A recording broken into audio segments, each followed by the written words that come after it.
are out and you stumble in the dark.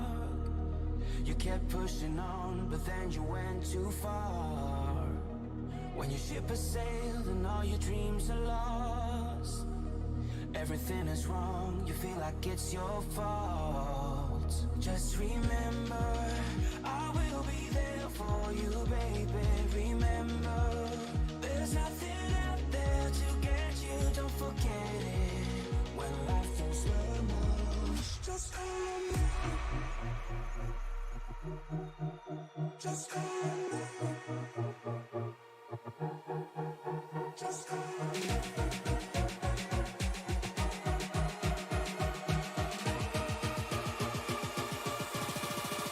Just call me.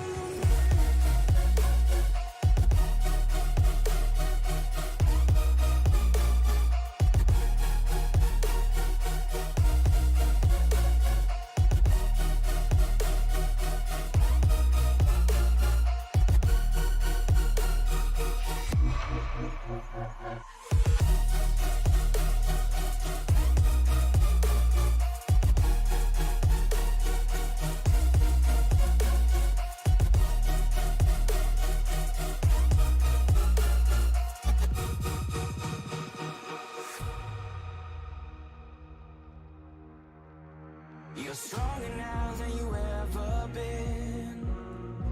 You gotta leave now, it's time to catch the wind. You will climb up high and look through the clouds. And when you're feeling low, I know you'll bounce back. Oh, and just remember, I will be there for you, baby. Remember, there's nothing out there to get you, don't forget it. When life throws lemons, just call me. Just call me. Just call me.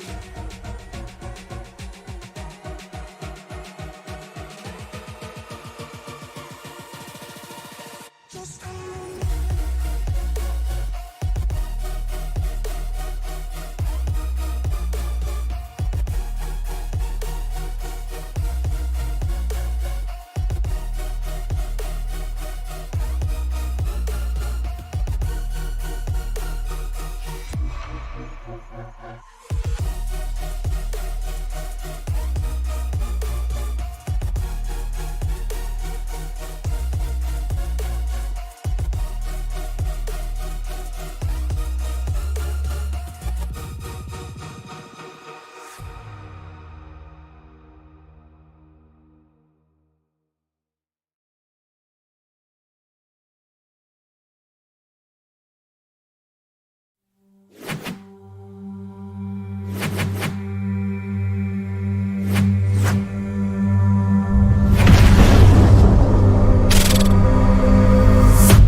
From Bristol Motor Speedway, the Stacy Strong Cup Series is finally ready to go short track racing in the heart of all that is NASCAR.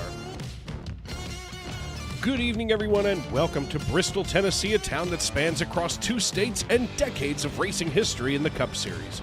Shawn Rogers has battled his way upwards once again in our point standings and is gapping Matt DiCianni by just 9 points, despite DiCianni's 2-position gain over top of Patrick Gitter and Alex Princeton. I'm Dave Regal here in the Tony Trapasso Memorial Broadcast booth alongside my partner in crime, Mr. Matt Metler, and we're thrilled to be with you every step of the way, from the green flag to the checkered flag, right here on Sim Racing Media. And Matt, as always, it is an absolute honor to sit alongside of you here in the booth. I know that you and I both hold, of course, this league in high regard because we both came from this league, and I'll tell you what, watching qualifying getting underway just has me sitting here shaking in the seat. Dave, I could not agree with you more. The feeling is mutual each and every time I get to be up here in the booth with you. And then ultimately, the last great Coliseum. And what better way to accent that by dropping the best in the business, Stacy Strong Cup Series competitors here tonight.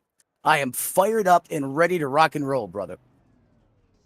Absolutely. Watching Tanner Marty just finishing up his qualifying effort. Tanner Martyr. He hasn't even wrecked it yet. But Dylan Banks right now sitting atop the pile with a 14.02 second lap to net him the pole position. Looks like Nolan Hodgson still has yet to go out and qualify. But as we wait for that, if he decides to do so, looks like he is going to go out. We'll take a quick peek here at our championship standings. Right now, Sean Rogers, as I had mentioned in our show open, he's going to lead the way with 156 points, just ahead of Matt DiCianni, Patrick Gitter, Alex Brinson, and Chris Davis. And as we look through this, we start to see those guys that are going to be in this. Here we are right now in the middle of March. Of course, happy St. Patrick's Day to all of you Irish folks out there. But, here we are in March, and we know that we're still going to be mentioning names like Chad Sanner and Chris Claude and Tanner Marty, come September when we're in the heart of the playoffs. I don't think I could have said that any better, Dave. I mean, these drivers here, they're veterans, they're clutch, and they know not to panic if the going gets rough.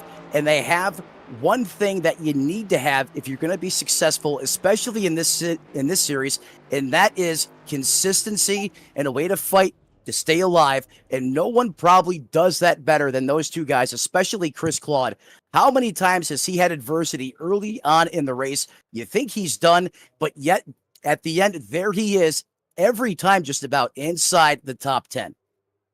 Without a doubt. And I mean, as we sit here, just hovering right atop the last great Coliseum, as you had mentioned, Bristol Motor Speedway, I can't help but think to myself, I see 45 drivers making the attempt to start tonight. 39 have laid down now 39 have laid down qualifying times.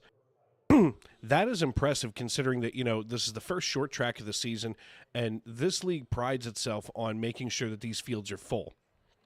And here we are in week number 5, 66 degrees if you're in the bleachers and the stands here at Bristol Motor Speedway. That asphalt temperature, 83 degrees. So, Matt, last I checked, 83 is just about the witching hour for track temperature as far as grip goes. Yeah, it's right there on the cusp. You start to turn it up a little bit from here. And actually, we're taking a break from the asphalt. We're on the concrete tonight. And, but however, you're right. I mean, if it starts getting up there, that 90-degree mark for me and northward of that's when I really start to pay attention. We're going to have to see how that track temp unfolds over the course of 500 laps this evening. Without a doubt, it's almost like you can read my mind. You start with your 500 laps, and I was about to tell the folks 500 total laps, the scheduled distance tonight. Stage 1 going to end at the conclusion of lap 125. Stage 2 will end at the conclusion of lap 250. Then, of course, 250 laps to that final checkered flag. 10 tire sets altogether, so they're going to lay 9 here in the pits. Pit window looking somewhere around 45 to 55 laps, and I'm sure that we are still going to have guys, especially those running up in the front, that are going to be able to stretch that even further than that 55, mark. Yeah, they always seem to be able to get just a little bit more than the advertised fuel window. And on the other side of that coin, how often has that come down and played a factor at the end of these things? Is Dylan Banks looks to have the rocket ship here in Bristol with a lap of 14:02, Dave Regal. That is absolutely blistering.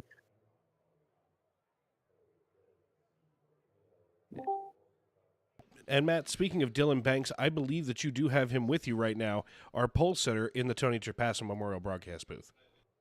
Dylan, Matt, and Dave up in the booth. You got us, buddy. Yes, sir. I got y'all. Well, Lamar's Iowa native has got the setup here in qualifying trim to put down a blistering lap. How were you able to go out there and just scorch a 14:02 like that and make it look easy? Well, first of all, I want to thank the guys at DGR for allowing me to come race with them and sub in for Dalton. I hope Dalton gets to feeling better. But honestly, it's about sticking the bottom and getting it gripped up on the bottom and getting a good exit off. That's what it's all about. Absolutely, could not agree more with you. You answered my second question. I was gonna mention. I don't think I've seen you in competition here yet. Who were you subbing in for? You took care of that. Now my main question: what is it gonna take to survive 500 grueling laps here tonight? Keep all four fenders on it and be there when it counts. Saving the tires is number one, and getting through lap traffic if we have a long green flag run is number two. That's the two priorities for me. Well, there he is, ladies and gentlemen, your pole sitter tonight. You can hear the confidence in his voice. He has a game plan. Look for him to execute it and be there at the end. That is Dylan Banks in the 70 machine. Dave, back to you. Thank you, Matt. As always, it's great to hear from these drivers, especially while they're getting ready to, go out here and make an attempt. Here's Dylan in his debut race in the SNN Cup Series. I mean, listen, this series is not for the faint of heart, as you had mentioned, as we've talked about. I mean, 500 laps anywhere is fast. Now, you take that 500 laps and you think to yourself, okay, that's 500 laps at 14 seconds per lap. That's supposed to be quick and easy, but here at a place like Bristol, that is no, small order. No, it's not. In fact, it's quite the opposite. We're just going to see who has what it takes here tonight. I think you're going to have a little bit of luck on your side as well. So we'll see what type of attrition we have over the course of the run. The give and take, comers and goers, everything that Bristol likes to present before us here in prime time tonight. And, speaking of, a long season and a grueling season, we've got Sean Rogers right now here with us. Hey, Sean, it's Dave up in the broadcast booth. You got a copy? Yeah, I got you guys. How you doing? Good. Listen, you're the one that's leading the point standings right now. I mean, how are you feeling, after now this is our fifth race of the season and you sit atop the pile looking down on all of your loyal subjects? Well, it's obviously great to be at the top. It's just I don't even think I've gotten a top 5. It's just been consistent running, consistent all year, and I hope to keep that up here at Bristol. It's going to be a lot more difficult, I think, this week than previous weeks, so we'll see what happens. Actually, you do have one top 5 on the season, and nice. 4 top 10. So, and just 44 incident points. That's an impressive, at this point, it's a .042 IPL. And, here's the thing. In this league, I'm always curious to see how guys like you can make it up here, and you just, accentuated it perfectly. Consistency. I mean, Benny Parsons used to screech it on NASCAR 99. What are you thinking as far as your strategy tonight? Try to keep those incidents around 44 would be a good start. I know how this track can be. I did a lot of officials leading up to this, so I'm confident in my car. I didn't qualify great, but confident in the race set that the guys at Beast Mode put together for me, so shout out to them. And just try to keep it, get it up front and stay there.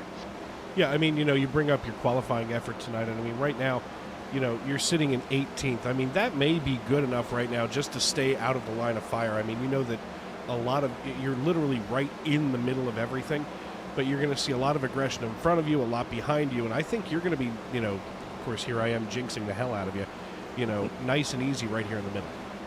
Yep, that's the plan. I'm not going to try to, not try to get to the front in 10 laps or anything. Just slow and steady, work my way up, and try to stay out of trouble.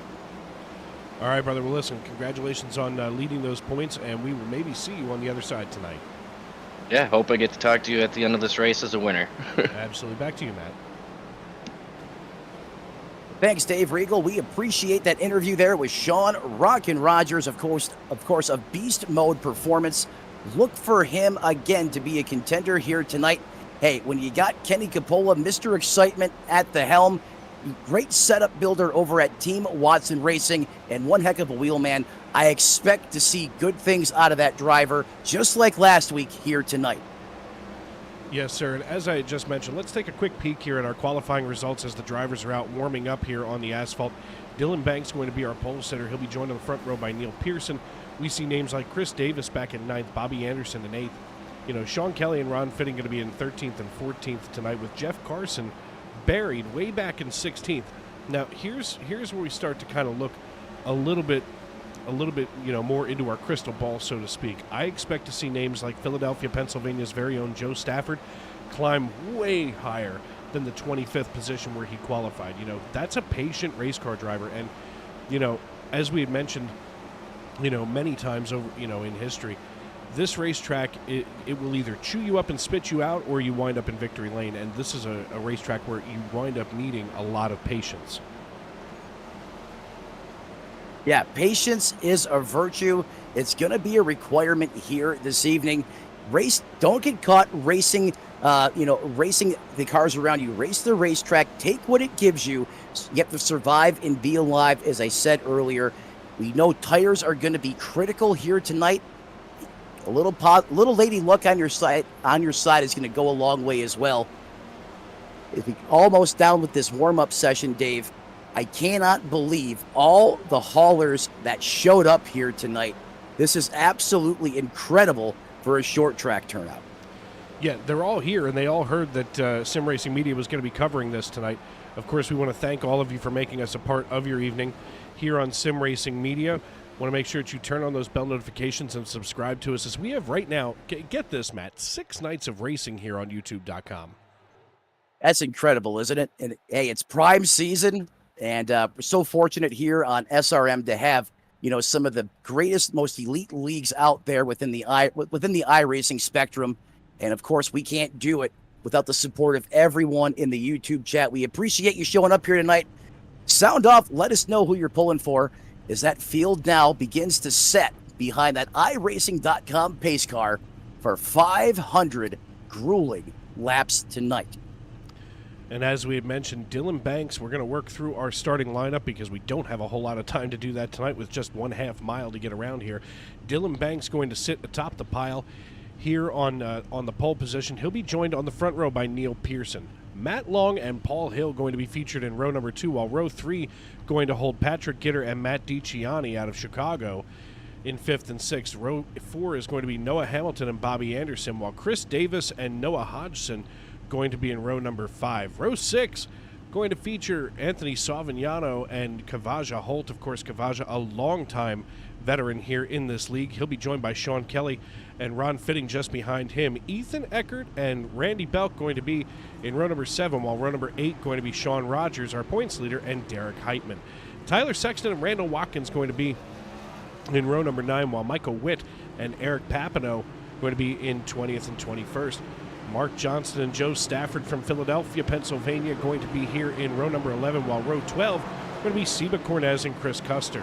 Chris Claude and Skip Gandy from Stafford, Virginia, not to be confused with Matt Stafford, going to be here in 27th. Tanner Marty and Richard Pruitt, they'll be bringing up row number 15. As row 16 going to be Matt Mackett and Keith Long. Row 17 going to be Chad Sander, and of course the driver, the number 8 from Big Rock, Illinois, Mr. Alexander Gangler, doing the 8 team proud. Brian Tarnowski, our chief sponsor here in the Stacy Strong Cup Series, going to be starting in 32nd, while Alex Brinson and R.J. Root from Gloucester, Virginia, going to be starting 35th and 36th. Steve Herring and Ken Ron 37th and 38th, while John Wilco going to be starting shotgun in the field from McAdoo, Pennsylvania. So going to be 39 cars when the green flag flies here. And right now, we're getting ready to get underway as the man in the stand has the green flag in his hand. And I'll tell you what, Matt, this is starting to get to the point where I can't keep that excitement in anymore. Because right now it's time to wipe the visor and adjust the 5-point harness. Grandma, grab your peanuts and popcorn, call a friend, settle in. Race fans, it's showtime! Green flag in the air, hard on the loud pedal, and all of these V8 making this glorious noises coming up to speed here at Bristol for the first time this evening. Already working lap 2 as the times click by here in the blink of an eye. The 70, Banks, the pole sitter, he is already starting to pull away with the excellent start here. Almost a half a second, Dave. He's flirting there with it. And looks like we're getting pretty strung out here. Wasted no time getting single file. You can tell there's a lot of veteran drivers here in the field tonight. They know they have to survive this 500 laps. In fact, I'm not seeing any side-by-side until you get back there, about that 15th, 16th place position. Looks like you got the 27 Oh, they make contact. Is he gonna? Oh, he gets doorbell. He saves it. What a save from Randy How did Watkins. We're going to take a run back at that. Here they come through the field. Randall Watkins washes up into the 80 of Mark Johnston, and then the 66 of Chris Custer forced to check up there in the Coca-Cola Chevrolet Camaro.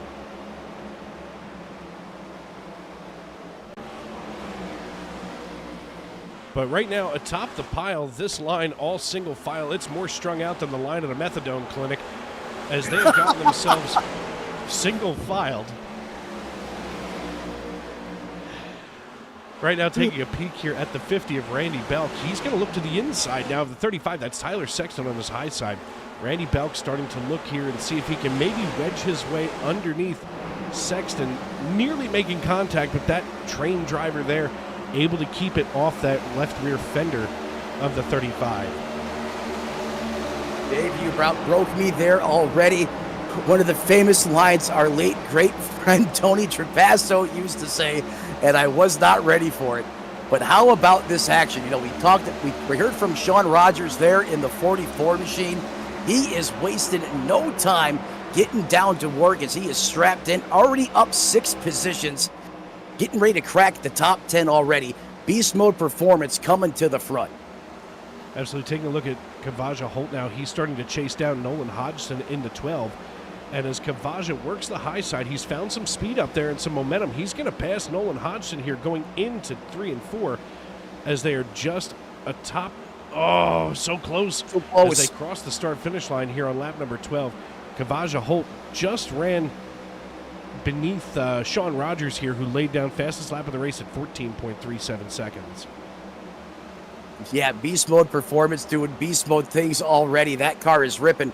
But as you mentioned, Kavaja Holt, he's got a really fast 00 Ford Dark Horse Mustang as well, who is closing in on the back of Rogers. As we widen that camera scope out, you can see the 44 in the 00 as they rage war out there on the racetrack. Now we're going to take it to that 13th place position. There is Nolan Hodgson in the 12. Great looking paint scheme on that Mustang. Little Ford on Ford action right now. The 23's working the high side or top shelf where Mama hides the cookies. And again, that outside lane is looking pretty racy here early on. The 23 of Sean Kelly getting a little loose here just ahead of Nolan Hodgson as he came out of turn 2. He manages to gather it together. Now he's going to kind of be in this middle lane up here. We say middle lane, there's a possibility all the time for 3-wide racing. You shouldn't do it here, but it happens for reasons I'm not quite sure of. Dylan Banks, though, still leading this race atop the pile. He has Paul Hill in tow and Neil Pearson just behind. Paul Hill kissing the wall a little bit. I hate to break it to him, but listen, the time for the Darlington Stripe is in South Carolina, not here in Tennessee. The Darlington Stripe made famous, obviously. That's a very historic racetrack. Oh, you're going to make some marks around this place. As Tony would say, a cheese grater. This place is going to have plenty of those along that safer barrier here this evening as we ride now, monitoring the 58 of Neil Parson. He had a fast car last week. He was in the conversation. Paul Hill just in front of him in that 04 ride resides in that second place position right now as they run. Whoop, here they go. It looked like the 35 of Tyler Sexton biting the wall. We'll see what happened there. Let's see if we can run that back fast enough. That was pretty quick, but I think my hand was fast enough. We see Tyler Sexton just getting loose coming out of 4. And taking the front nose clip right off the 35. He's smart enough to stay down on the apron. And believe you me, you and I have spent enough laps trailing around this hellhole. We wind up saying, hey, listen, just get down to the apron. Screw it. You got to get out of the way. Right. You don't want to be the one to throw a caution flag out or worse, ruin someone's night, off of your mistake. And looked like he tried to give it the biscuits there a little too early. Those Goodyear Eagles broke loose and around he went. But as you mentioned, great situational awareness there. We stay green as it's starting to get hot and heavy now, Dave. This just outside the top 10. There's Sean Kelly in the 23, staying on that high side. He's committed to the top. And what a great looking paint scheme on that race car. I'm only looking at this because I want to see if this is what I think it is. Nope, it's not. Never mind. I thought that was I thought that was a minor league baseball team in Florida's logo there for a second. Scared the heck out of me, but it's just Grease Monkey.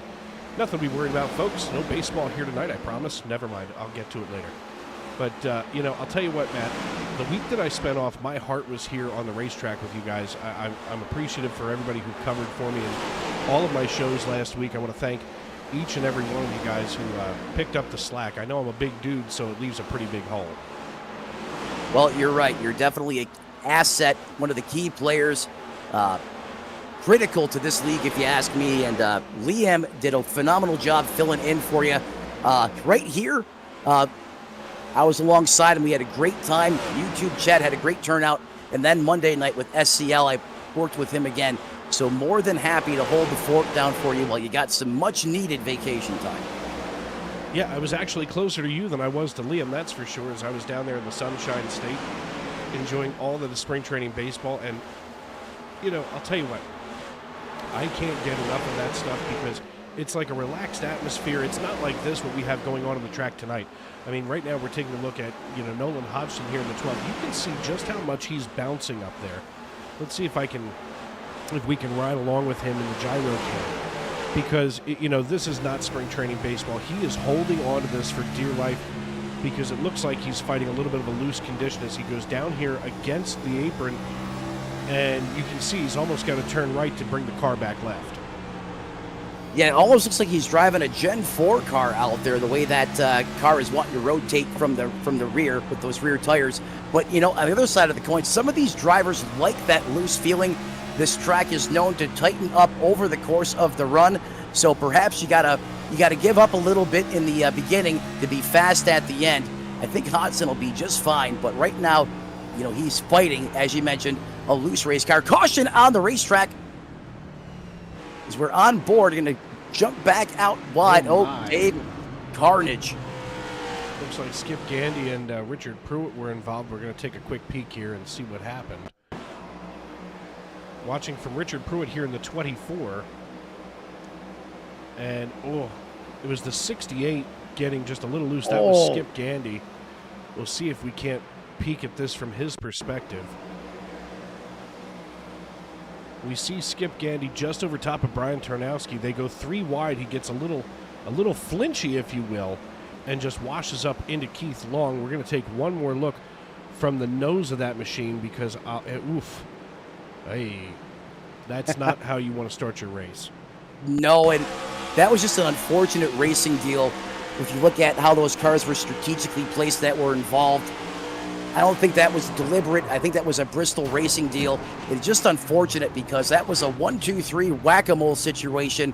And then Ken Ron there in the 33, I believe, administering multiple shots as his nose came flying off of that Camaro and other critical parts laying there in the infield. And that's going to trigger our first round of pit stops here. This is one of those situations where, it came out just about the time that you would want it to. As we see here, almost everybody, Dylan Banks all the way back through. It looks like 10 cars, your top 10 definitely all came down pit road. You have to kind of wonder, is this kind of where I want to be? Is this where I don't want to be? As we see Chris Clogg coming off of pit road here on the backside. Of course, these are dual pit roads. It's a full pit. So it is a long way around this racetrack when you're on pit road. It's a long way around at a snail's pace, I might add, which means you have twice the amount of scoring loops. You don't want to make a mistake and get caught speeding. And you mentioned real quick, spring training, I said in the infield. So can you tell I was thinking about baseball there? I had you stuck on it for a second. Listen, it was one of those times where, first of all, my liver tried to sue me for divorce after 4 full days in Florida. It was not happy with me, but I was happy with it. It performed fantastically. But, it's just a relaxing atmosphere. There's no pressure because it's all preseason action. A lot of these guys are young prospects coming up through the minors. And, of course, speaking of prospects coming up through the minors, our lower series here in the SRM family of racing series, the Xfinity Series, off tomorrow night while we wait to go truck racing on Tuesday. Yep, and thanks for that scheduling update in case any of those participants are watching tonight. and myself was going to attempt to make the race, but thanks to you, I know now that will not be the case as that series is off. This field now gets racked and stacked. Mark Johnston in the 80, up 21 spots, going to inherit the lead. He's going to carry the torch for the first time tonight. But Dave, he does not have the Dr. Feelgoods as the same tires the other guys do that came down pit road. He's got to make sure he doesn't spin the tires here and is able to get going so he doesn't cause a big one here on this restart. Yeah, the whole top 10 plus RJ Root in 11th, or I'm sorry, plus Keith Long in 11th position. All of those drivers on 37-lap-old tires right now with nothing but the fresh tire brigade behind them as Dylan Banks led that charge. So I expect to see Dylan Banks leading what should look like a V-plow coming onto the racetrack here. And, of course, always trying to keep an eye on our schedule here on Sim Racing Media. We're here to entertain and inform.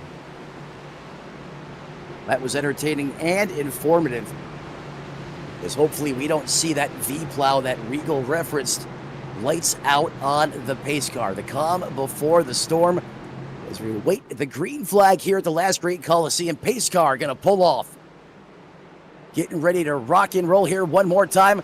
Oh, on the restart, the 80 does not go. He gets balked from the, by the 21 there as we still stay green.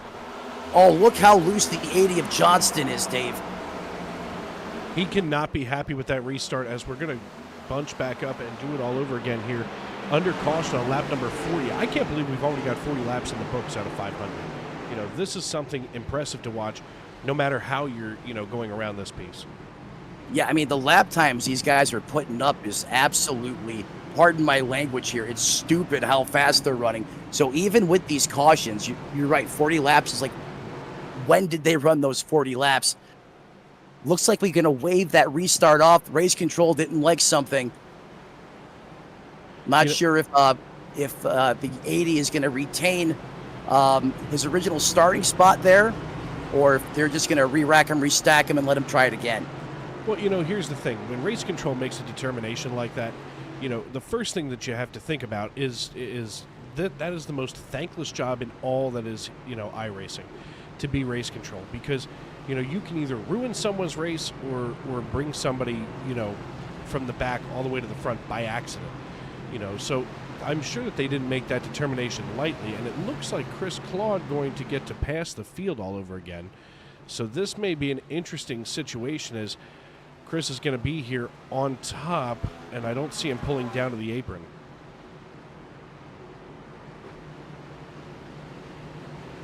Cliff Clavin Corriveau down here in our live chat over on the old Facebook page saying the band is back together. Yes, it is. Oh, there's my old broadcast partner from AARL. My God, did we have some good times working together. I'm sure yourself as well, Dave. Great to see him in the YouTube chat tonight. Wonder who he's pulling for this evening. Hopefully just for the two of us. We can't lose. And watch out. I'll he tell might you throw this some much. corn at you. I'll tell you this much. Without Cliff, some of these graphics that you see on the screen tonight, Cliff, once upon a time here at Sim Racing Media was like our SDK whisperer. And, we still, I think the channel still exists, Cliff's Notes or whatever it is. That is correct. And without that, there's no way that I ever would have learned what I did about SDK. And, of course, now we've come a little bit further. What is Johnston doing down here? Looks like he's trying to pull. It looks like he pulled up to the KFC drive-through window and couldn't reach his card over to the girl at the window. Yeah, it looks like he has short arms and couldn't reach his bucket of cluck or his chicken bowl, perhaps. Is put it in reverse drive back. It looked like something you would see on a Monday afternoon when he got 20 minutes to get back to work. As he seems to have that KFC machine corrected and back underway here on pit road. That was something to watch there, Dave. But he just pulled in there and said, "Cluck an A, I can't reach." Oh man, we're tiptoeing dangerously near something that also clucks, but we're going to leave it alone for right now. As Derek Heitman going to be our race leader when we come back green flag racing. Matt DiCiani going to sit to the outside. The iRacing.com pace car lights are out. That means that we'll be going back. Oh, never mind. Just kidding. We're going to delay it once again. So obviously race control still up there trying to shuffle things around like this is the blackjack table in Atlantic City. You know, every time we don't mention that we're going back green this time, the one time we do, almost every time guaranteed those caution lights come back on again. That is a broadcaster's curse, whatever you want to call it. It seems to happen all the time, Dave. Now here it goes again. The iRacing, I'm going to do this nice and slow so that the guy driving the pace car knows to get out of the way. The iRacing.com pace car lights are out. That means that this time by, we'll be going back green flag racing. It's going to be Derek Heitman and Matt DiCiani atop the pile. I see RJ Root back there in ninth, and I'll tell you what, the last thing that these guys want to see, because I love me some RJ Root racing, the last thing these guys want to see is him sniffing around here in the top 10. You can't keep him down. He's like your younger brother that you're playing chicken with in the swimming pool, and you keep trying to push his head underwater. He just can't get it. You can't get him underwater. He's like half Tasmanian devil, half piranha.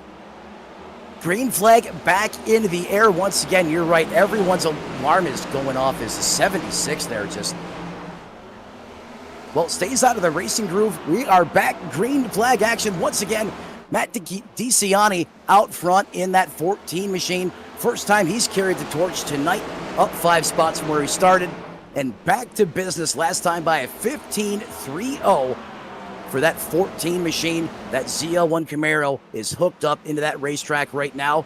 As Patrick, we are back under caution. Caution comes out. Looks like Ethan Eckert involved this time around. We're going to try to find out what may have brought this on. As we go to the replay booth, we see Ethan Eckert here in the 11. Oh, Ethan Eckert gets hooked from behind. Let's see who done it. And whoever done it is probably the quiet one on the radio right now. Yep, he definitely took it in the business end from, as we went on board from the nose cam there. Go to the eye in the sky. Yeah, the 74 clipped him. That'll do it every time. That was Chris Davis there just behind him. We'll see if we can't watch this from Davis's nose. Of course, this seems to be my new favorite camera angle for replays. From Koshkonong, Missouri. As we see Davis here kind of backing off. He checks himself up, but then Eckert comes down alongside of him, and that's the end. Yeah, you can't help what the other, what the other driver's doing. And he backed that corner down because he was trying to be courteous, I believe, and allow to make sure he didn't wash up the racetrack.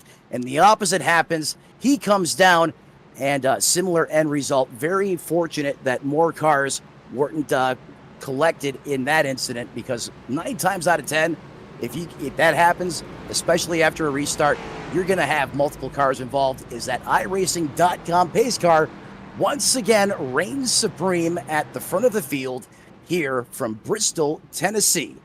50 laps written in the history books, 450 to determine a winner here tonight.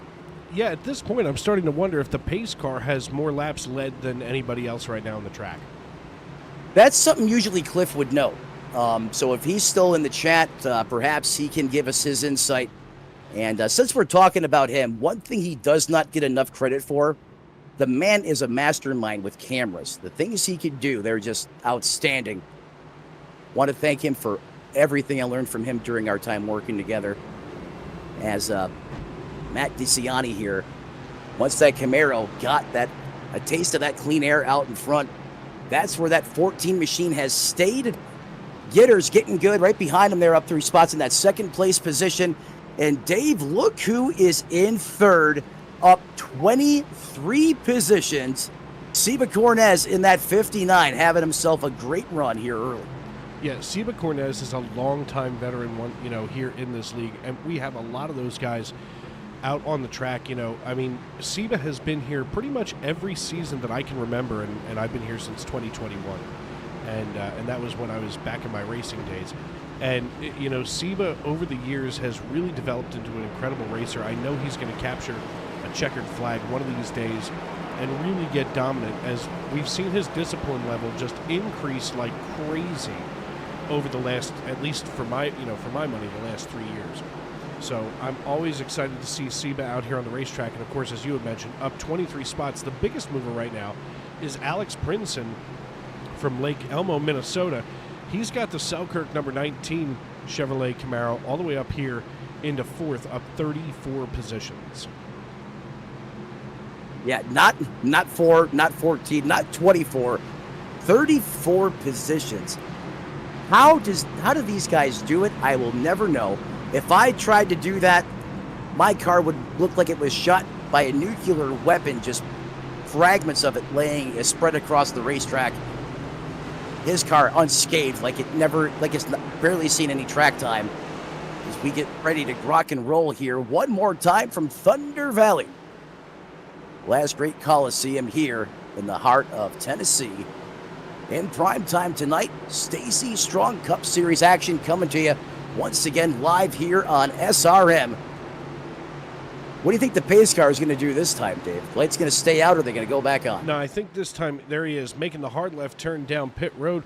The man in the stand has the green flag in his hand, and we are back racing here at Bristol Motor Speedway. The field takes off just the way they're supposed to. Matt DiGianni with a good jump, but he has Patrick Gitter in his rearview mirror, and they are stuck like glue right now. They are stuck like spackle, as Gitter is not going to let DiGianni get away. Two Chevrolets at the point right now. They are throwing up some bad fast lap times. A 15:35 to your leader in Gitter, a 15:41. And look at the 70 of Banks on the high side of the racetrack. It was like he hit warp drive on that thing as he came screaming across the outside there. Put him now into that 3rd place position. Taking a look at Alex Princeton now, he's up 33 positions now in the 19 car. He's right now just ahead of Philadelphia, Pennsylvania's very own Joe Stafford. Of course, here with the Stop Big Water number 57 Chevrolet Camaro. This lead in the lower series is very Chevy heavy with a few Toyotas mixed in. But here in the Cup Series, it's pretty well blended as far as manufacturers go. As we, watch Paul Hill drift up nearly into the front left fender of the 57 of Joe Stafford. Stafford, one of those drivers that he will be here at the end as long as he, maintains that patience and that skill level. As he just got a run here on Alex Princeton as he now secures away 6th position. Yeah, Princeton got loose there. He really had to whoa up. That allowed Stafford to get that great run you've seen there. And I agree with you, Dave. I like this widened out angle as we now focus here. Oh, look at this hornet's nest of problems. The 18 is in there of Robbie Anderson. 2x2 racked and stacked. There's Chris Claude trying to navigate through there in that 10 Monster Energy machine.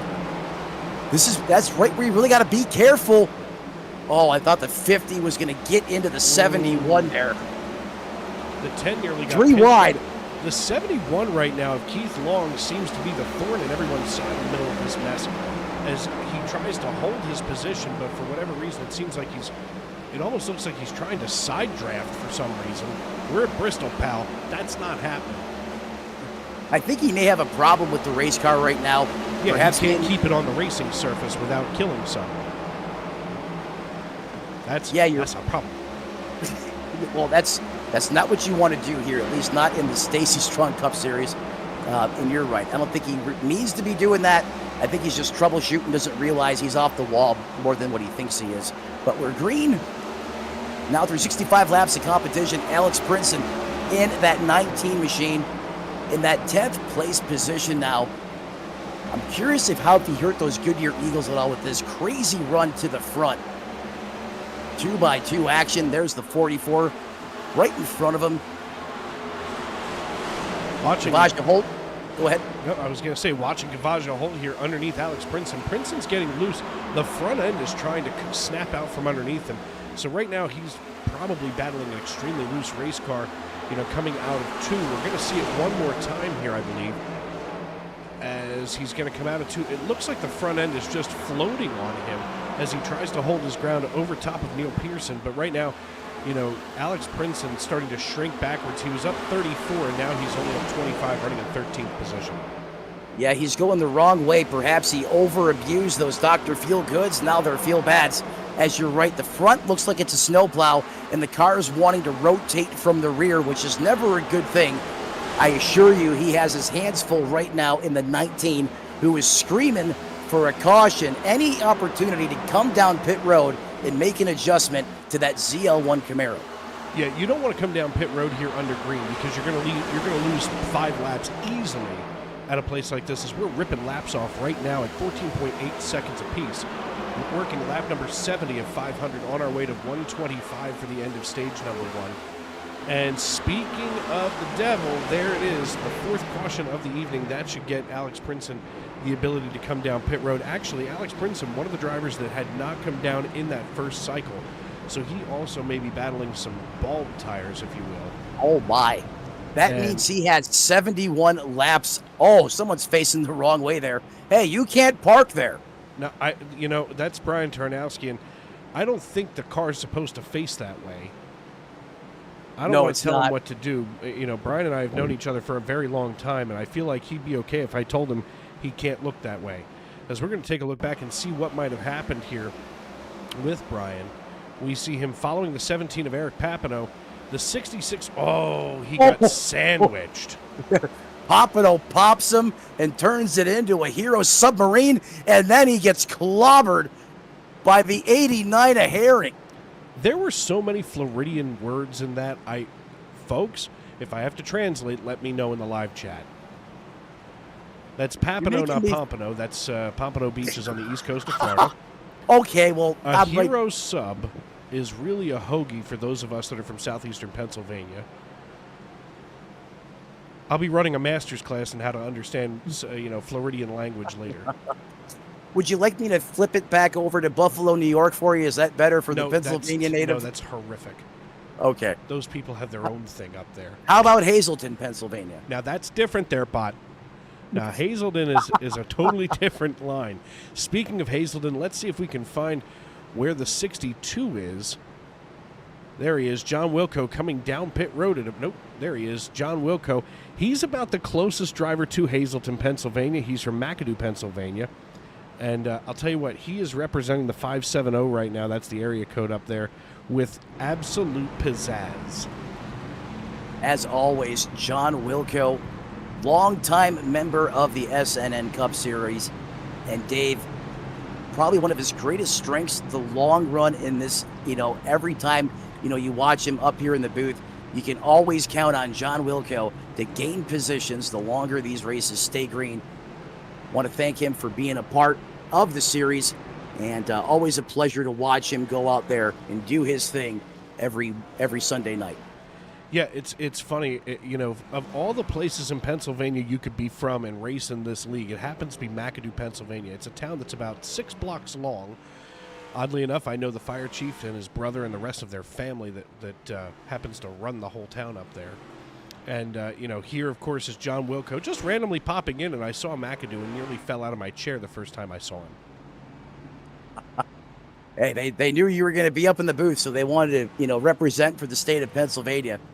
I'll tell you what, this league has a lot of PA drivers. I'm just saying. We've got, of course, John Wilco here, Chad Sanner. There he is. Chad Sanner here from Smithfield, PA. Of course, Philadelphia, Pennsylvania's very own Joe Stafford, wherever the 57 machine is. Then we've got Ken Ron out of Dillsburg, PA. This is almost a weird little Pennsylvania hobby. And, of course, once upon a time was the great Bob Nestor and some other guy that perhaps you've heard the voice of literally every week since, deciding it was enough to drive. Well, I can understand how you would get that impression, especially after running a couple races with these guys. It almost makes you want to crawl into a hole and never come out. Well, obviously, to your point, I crawled into a booth and never came out. For those of you that have children that watch Thomas the Tank Engine, I'm like Henry. I have really great green paint, but I went into a tunnel never to come out again. Well, I guess it's always good we have a backup plan, right, Dave? That's just a testament to how good the competition is. You make one mistake here in this series, and it feels like you pay for it the entire race. Fighting, clawing, and scratching just to try and rebound a little bit. As those lights go out on the pace car one more time, we're going to redo it all over again. Chevy on Chevy action. Matt DeCiani, Patrick Gitter, the Rowdy crew here on the front row, going to take us back to green.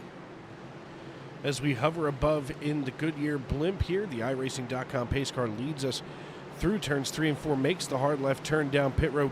Matt DeCiani stands on the loud pedal, and we get back underway here on lap number 78. As he takes off, he's got Patrick Gitter trying to get her done coming into 1 and 2 as they roll out down the backstretch. Looks like Gitter going to have to play a little bit of defense holding off Dylan Banks. Yeah, this is where it can get ugly. If you're trying to play offense and defense at the same time at a racetrack like this, it will snake bite you. And you can see he's kind of cooled down the attack as he has a hard-charging Dylan Banks in his rear view mirror. You know, add the 44, and that looks like the 04 of Paul Hill into that mix as well. Single file once again, but it is close quarters action. Speeds over 140 miles an hour and under 15-second lap times. A statistic that blows my mind each and every time I come here. Yeah, it's incredible to watch that here. I mean, you know, as they haul it down the backstretch, I mean, I'm looking at Kavaja Holt right now. He's at nearly 130 miles per hour going into 3 and 4.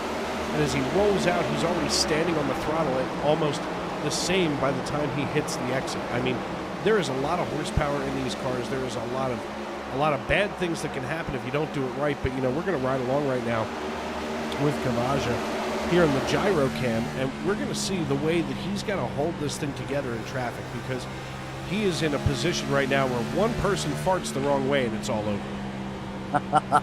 Yep, and it's a stink storm out there on the racetrack as we go on board with Kavaja Holt, Waynesboro native. Got the gyro cam queued up for you guys. You can see exactly what these drivers see. Look at the bank angle here. That's how they're able to run these speeds around this half-mile facility.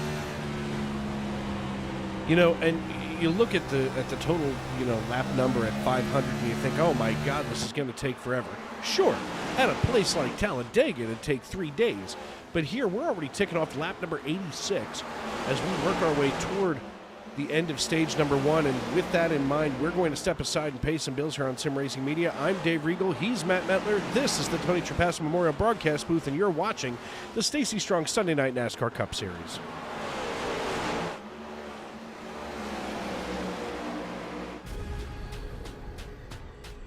The most realistic online racing sim ever made. This is iRacing. Detailed laser scan tracks, fully dynamic real world cars, and over 50 series to choose from. 6 online world championships offering over $400,000 in annual prizes. This is the original esport racing game. This is iRacing.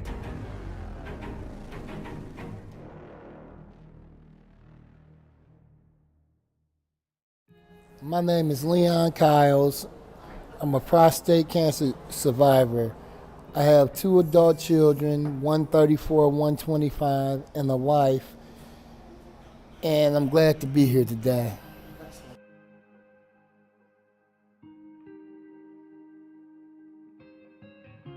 When I got the initial news of my prostate cancer, it was devastating because I got a phone call from my doctor late in the evening, and I was wondering why he was calling, so I put it on speakerphone, and me and my wife was sitting there watching the movie, and he just came straight out and said, "You got cancer."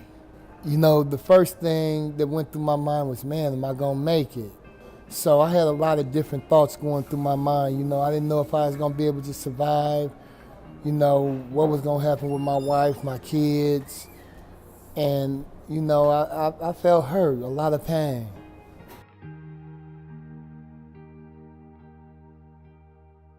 Through 211, actually, they gave me the number to Trisha Hope, and which was a great thing because Trisha Hope has been very helpful throughout my process of going through my cancer, going through my surgery. Now it's in remission. I don't have it anymore, no diagnosis. and she really helped me with some bills and stuff like that with a grant that I appreciate very much.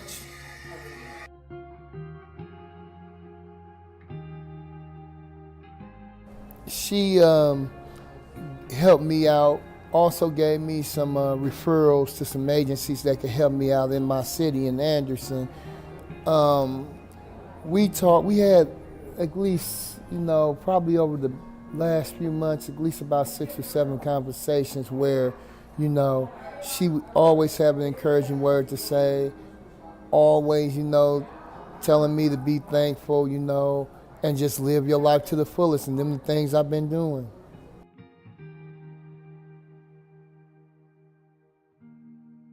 Anybody that may be experiencing cancer in any shape, form, or fashion, trust God. You have to be patient. You have to make go to your doctor's appointments, and then just, live your life to the full extent. Enjoy yourself, and just keep moving forward because God is there for you.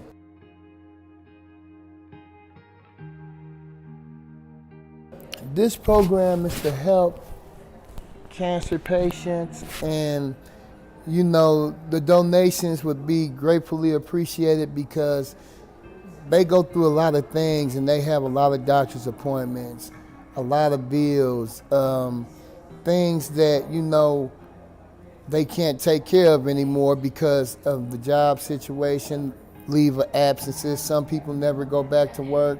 Some people are going through chemo and they need a helping hand. So if you could donate anything to help the Trisha Hope Foundation, it would be greatly appreciated.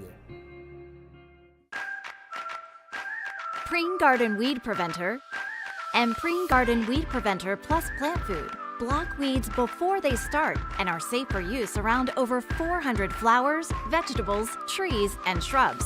Best of all, they give you 3 months of freedom from weeding in just 4 easy steps. You can apply Preen anytime before or during the growing season. But since it's a weed preventer, not a weed killer, early spring is best. Here's how. Start by removing existing weeds and their roots in the area where you want to apply Preen. Sprinkle granules directly onto dry soil, mulch, or stone so that they're evenly spaced.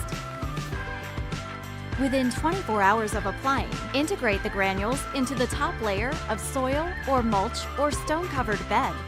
Finally, water with a hose or sprinkler or a well-timed soaking rain to activate the protective weed barrier. When activated, Preen creates an invisible weed-fighting barrier just below the soil surface that targets and prevents weed seeds from sprouting and forming roots. People and pets may enter the treated area once dusts have settled and the area is thoroughly dry from watering or first rain. That's it. Now you'll have a beautiful weed-free space and 3 months to do anything but weeding. Satisfaction guaranteed. Trusted for over 50 years, Preen is America's #1 weed preventer brand with weed preventers for every type of garden.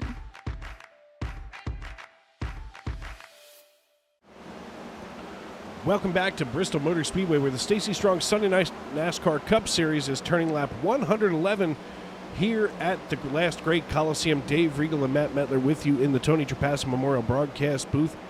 And I'll tell you what, Matt, this has been an incredible race so far. A few cautions sprinkled in here in stage number 1, but we're now just about 12 laps, 13 laps now from the end of stage 1. End of stage 1, and you can see the intensity picking up there on the racetrack. As we were in commercial break, that number 66 machine had 2 big moments. Deer in the headlights on the first one. That car kicked out about 45 degrees, and just moments later, deja vu almost unfolded. 2 great saves there. Up at the front, Banks continues to dominate here in that 70 car. Almost a 1 second advantage over the 4 of Hill. Pearson, currently that final car in that podium position, is now, he takes that spot from Hill. Check the box, the 58 now up to P2. Watching Kavaja Holt here, he just fell out of the top 10 now with 10 laps to go in stage 1. Matt DiCiani, he is currently running in 10th position, so he would be awarded that final bonus point here at stage 1.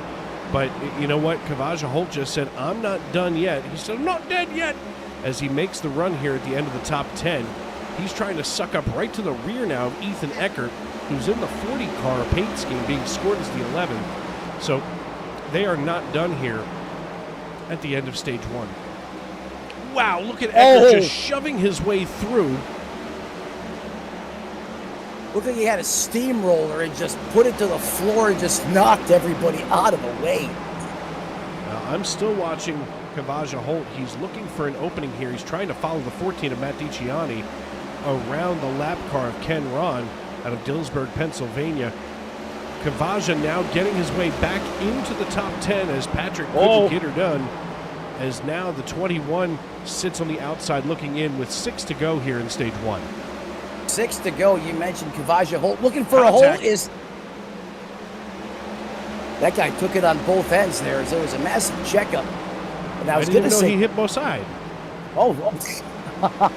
He hit all sides.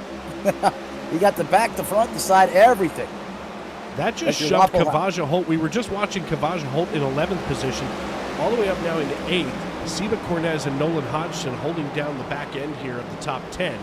As now Seba works his way in 9th position. Nolan, and we go under caution. That should end the stage here, as Dylan Banks should be our stage 1 winner, followed by Neil Pearson, Sean Rogers, RJ Root, Matt Long, Anthony Savignano, Chris Davis, Seba Cornez, Nolan Hodgson, and they're trying to decide, is it going to be Hodgson or Eckert? We're going to have to wait until they go single file and get themselves reorganized. Yeah, that's what listening to race control there. That's exactly what they're going to do here, Dave, as it gets a little hot and heavy at the end of the first stage here in the last Great Coliseum. And real quick before I forget, Kavaja Holt, if he's looking for a hole and doesn't see one, you can bet you at times he will make one. And beneficiary of that incident there is he's able to leapfrog. Absolutely. We're going to take a look right here at Kavaja Holt. I hate to talk over top of you, but I just realized that I don't have Discord running in the replay screen as we run this back. And we're going to see what happened here under caution with Kavaja Holt. There we go, Matt. Now the folks at home can hear you. As they come out of 4, looks like Kavaja was trying to avoid John Wilco. And just Roger Wilco right into Brian Tarnowski. Tarnowski was tainted there on that one. And that's the one thing with Bristol. If you start, plugging these arteries up, you run out of escape outlets, and that's kind of what happened there. And as we were closing that stage down, I think it was a 66 that was basically parked long ways with his nose flush up against the wall. And someone came flying around the outside there and just ARCA braked the heck out of him. Obviously not intentional, but, kind of two separate incidences there to end stage 1. Multiple cars now coming down pit road for service on their race cars, including the 10 of Chris Claude. You see the 59 in tow. There goes the 59 into his pit box right here on the backside. Now we're going to take a look here at the front side. Not near as busy on the front side of pit road right now, as those drivers have all come off. So obviously when they qualified and the rear of the field wound up, taking the backside of pit road, that's going to affect that tremendously as Seba Cornez comes off. It looks like as soon as the left sides drop down on Joe Stafford's machine, he's going to come off. So, it's been an interesting first stage. Dylan Banks brings home the green and white checkered flag. Let's see if we can get a hold of him in just a moment. Where is he? And Matt, I believe you have Dylan with you now. Dylan, you won the pole. Now you win the first stage. It wasn't all just out there on a Sunday drive. You really had to get up on the wheel and work for it. Congratulations on winning stage 1. What did you learn during that run, and how can you apply it over the course of the race moving forward? Well, I learned that it gets really loose on the long run, really, really loose. Obviously, just taking care of tires, that's the main priority. The lap cars give a little bit of a struggle to get through, but it's how you manage to get through them is what makes you a good driver. So it's part of racing. But grateful to be here. And again, thank you to DGR for having me. Well, hey, man, a loose race car means when you're out there performing the way you are on the wheel just vibing. Been fun to watch you do what you do. Best of luck the rest of the way. We'll let you get back to it as you're getting ready to go back green. That is your Stage 1 winner and pole winner tonight. He has won everything thus far. That is the 70 of Dylan Banks. Dave, back to you. Thank you, Matt. As we get a chance to talk to our stage winners here on Sim Racing Media. We do our best to try to get a hold of as many folks as possible, but somebody like Dylan, who's been dominant so far this evening, we're going to hear a lot from him, not only on the racetrack, but here on the broadcast, as we are going to stay under caution once more. I want to thank everybody for tuning into the YouTube.com live chat. Corn on the Cob XX, Caden Norfree from the Moonshiners says, see y'all Wednesday. Yes, you will. As Cody John saying, giddy up. Amanda Price cheering on Sean Rogers in the 44. K&S Sim Racing Production says, I wish Bristol didn't look so grayscale in iRacing. That's kind of interesting. As 100% Cup Series is cheering on Patrick Gitter. Then Spread Thin Hobbies says, Bristol can be brutal, so hang in there and staying out of danger so far. I want to thank all those guys for showing up tonight. Caden Norfree, great driver. I know him well from the Moonshiners Racing League. You can catch them live here every Wednesday night right here on Sim Racing Media, their home as well. Dave, lights are out on the pace car. The calm before the storm once again as we wait for that green flag to be put back in the air by Jimmy Hagenfeldner, our flag man tonight. Jimmy Hagenfelder. Okay. Sure it is. As I the can't green slide flag anything waves, back. we go back underway. Dylan Banks gets a jump over top of Neil Pearson in the 58. He's already out to 4/10 of a second. Everybody here in the top 16 on fresh tires as they all came down on 124. So the question becomes now, Matt, do you try to save these tires and stretch this run as far as you can, or do you take the cue from even Dylan Banks, who's been dominant here tonight, and try not to let that car loosen up? Well, if you can drive like Banks, then I think you stick with his formula because it's working for him. If you can't, you got to try and conserve those tires and go for more of a long-run strategy here if you ask me. But my question for you is, what gear is in that 70 machine? Because he just gets out of the hole like a sprinter at the starting line. I mean, he gets going. I can't believe the way that car launches. I can only imagine that he's starting about midway through second gear, and that's got to be a short gear too, especially in a place like this. There's a ton of torque at the rear, and it almost takes off, like the last generation of Cup cars here at Bristol Motor Speedway. I mean, the new Cup cars, because they're typically equipped with a 5-speed transmission. Here at Bristol, currently running 4 gears. So you almost have to wonder if guys are running 2 or just 3 or just 2 gears. That's a great point, and that could probably be the case with, some of these guys here in this series. They spend a lot of time in the R&D department and practicing before they come out here and race. But my God, I have not seen a car fire off like that out of the hole in some time. I mean, it looked like he had like a Subaru all-wheel drive underneath that next-gen car the way he takes off. And here we go, back to the Hornets' Nest of Brewing. There's the 18. Side-by-side action there. As I say that, my timing and scoring wants to update. He was not showing up. Things that you think that you need. I guess so. I guess I didn't need to know that, as it just fell off my screen the minute I said it. There's the 66 on the high side of the racetrack, that Coca-Cola car. He has had a night as he comes up and gives a little bit of a high five there to the 19 on the high side of the racetrack as well.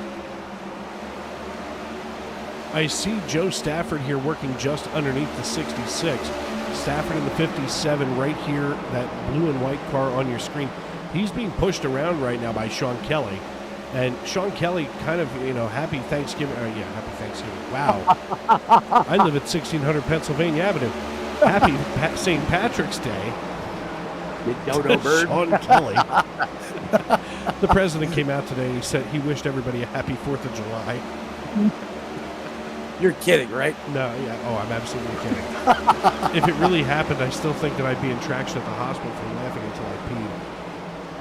But Sean Kelly chasing down the 57 right now. And right now, the 57 showing, is he a lap down? Where in the world is he on timing and score? Oh, there he is. Nope, here he is. There's just, I see what it is. Sean Kelly's down a lap and Joe Stafford is not. That makes sense, and my timing and scoring still getting worked on here as we're trying to get that on my end to get all the cars to show back correctly. But while they're working on that, the battle still rages on the racetrack, Dave. Joe Stafford continues to have a great run here. He's being patient, so we're going to take it further up the field once again. Chris Davis, another Moonshiners representative here, competitor, carrying the torch for them, having another great run here tonight. He was a big factor in last week's race. Basically led every lap of stage 2. There's Matt Long in the 97 running right behind him. That's 5th and 6th on the racetrack as they run right now. Matt DeCiani in that 7th place position trying to make his way back towards the front. This, of course, all single file action, but don't let that fool you. We're still ripping sub 15-second lap times, Dave. You know, folks, we've mentioned the Moonshiners Racing League several times tonight, and you can check them out every Wednesday night right here on Sim Racing Media. My first introduction to the Moonshiners was a couple of years ago. A group of us from here in the SNN family of racing series, we had gotten to the end of the series. This had to be the end of 2021. And we got to the end of the year, and, you know, one thing led to another. One of the drivers from this league raced in the Moonshiners at the time, Barrett Coffey. And Barrett said, hey, listen, guys, there's this league that's coming together. You know, let's check this out. And we wound up racing all winter long with the Moonshiners. So that's where some of this give and take came from with that league. But let me tell you, those guys over there at Moonshiners are exciting to watch. They are extremely exciting to watch. You know, like this series, some of the best saves in primetime iRacing you will ever see each and every week. I can guarantee it. Barry does a great job over there, and I love how you see members of the Stacy Strong Cup Series, you know, carry the torch for them over on the Moonshine side and vice versa, and they show up and support each other in the chat. Great to see the camaraderie between those two different leagues. Ooh, contact between the 23 and the 12. Nolan Hodgson with the save. What a save from Hodgson as the 23 manages to knock into him. That's Sean Kelly, who's down a lap, who was just way up against Hodgson and didn't really belong there. As it looks like the 23 of Kelly now side by side with the 18.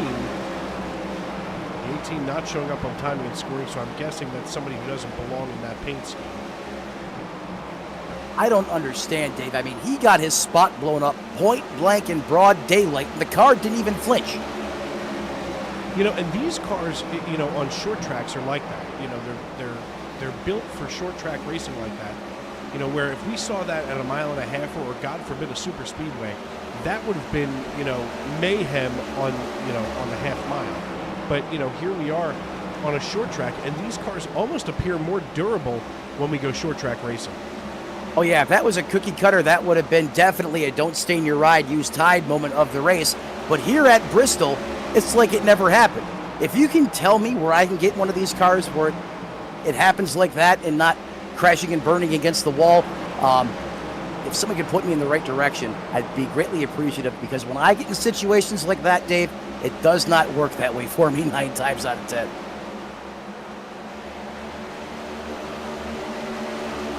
Sean Rogers here continues to make hay early. Beast Mode Performance up 15 positions, now occupies that 2nd place position. You know he is hungry. He is not going to settle. He is going to want to lead this thing. That is the phenomenon that is Sean Rogers behind the wheel of that race car. He is never going to be content out there on the racetrack. You just see him working on the inside there, up against lap traffic.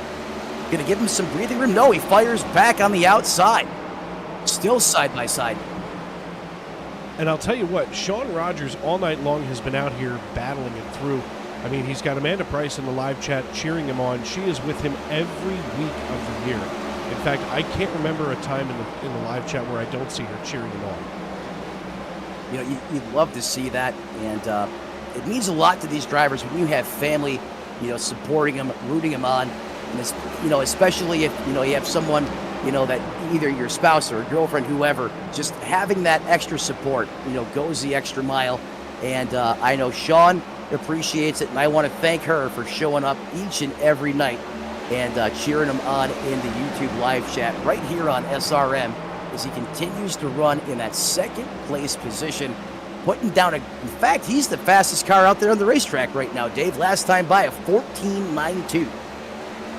And here you thought 1492 was the year that Columbus sailed the ocean blue. See what you did there? What you did was you gave me the leg up is what I needed. And I realized to lift someone like me, it takes a forklift. But, regardless, 1492, his last time by, he went even faster after that and went 1490. Do you want to go on a fantastic voyage? Is that what you're telling me? I'm saying I would love to go on a fantastic voyage. You know what? I have heard so much about people who go on cruises. I've never been on a cruise, but everybody who I've ever talked to that has done so always speaks very, very highly of the experience. Well, I was making more of a song reference there, but I think that went way over your head on right that over one. My head. Yep. I'm only 5'11". But hey, I'm down. If you want to go, I'll go. I could use the vacation. It is hot and heavy right around that 44. You see the 33 of Kenron there working the bottom. Almost went 3 wide. Backed off at the last second. That outside lane beginning to move once again. There's the 90 making quick work of that action. Pick your poison, Dave. Oof. Yeah, Kenron's trying to hold on to it. At this point, he's just racing for points. I mean, the front end of that thing is all kinds of ripped up. He's down about 7 laps right now. And in fact, it is 7 laps. He and John Wilco, the only cars down 7 laps. He's got to make way for the 37, who's trying to get through. Wow, the 37 nearly just wipes off the rear bumper of the 50. That's not really recommended, we'll say. No, that's a great way to start wearing the patience thin of some of these drivers. Chris Claude in a heated battle trench warfare going on. He's going to take it way up the hill, leave plenty of space. You can always point out the veteran drivers that have raced a couple times here at Bristol when they make moves like that. That's exactly what Chris Claude does, and big part of his formula for success, how he finishes, all of these races, that it's hard to come out the other side. Yeah, we've got a long way to go for a lot of these drivers, and I mean, even as we experience, I don't understand this. Xfinity and I are going to fight one of these days. I talk very highly of the Xfinity series, but sometimes the internet speed just wants to fight me, and I'm only a few miles away from the main hub. But Sean Rogers, your new race leader, just got around Dylan Banks, as Sean Rogers has battled his way up 16 positions after qualifying in 17th to now lead this piece ahead of Dylan Banks.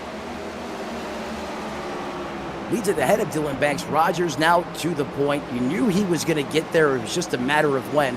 And here is your answer, ladies and gentlemen. Lap 176. The 44 carries the torch for the first time here in Bristol. The last great Coliseum. A little bit of wall contact there from that lap car just in front of the 44. That's not what Rogers wants to see.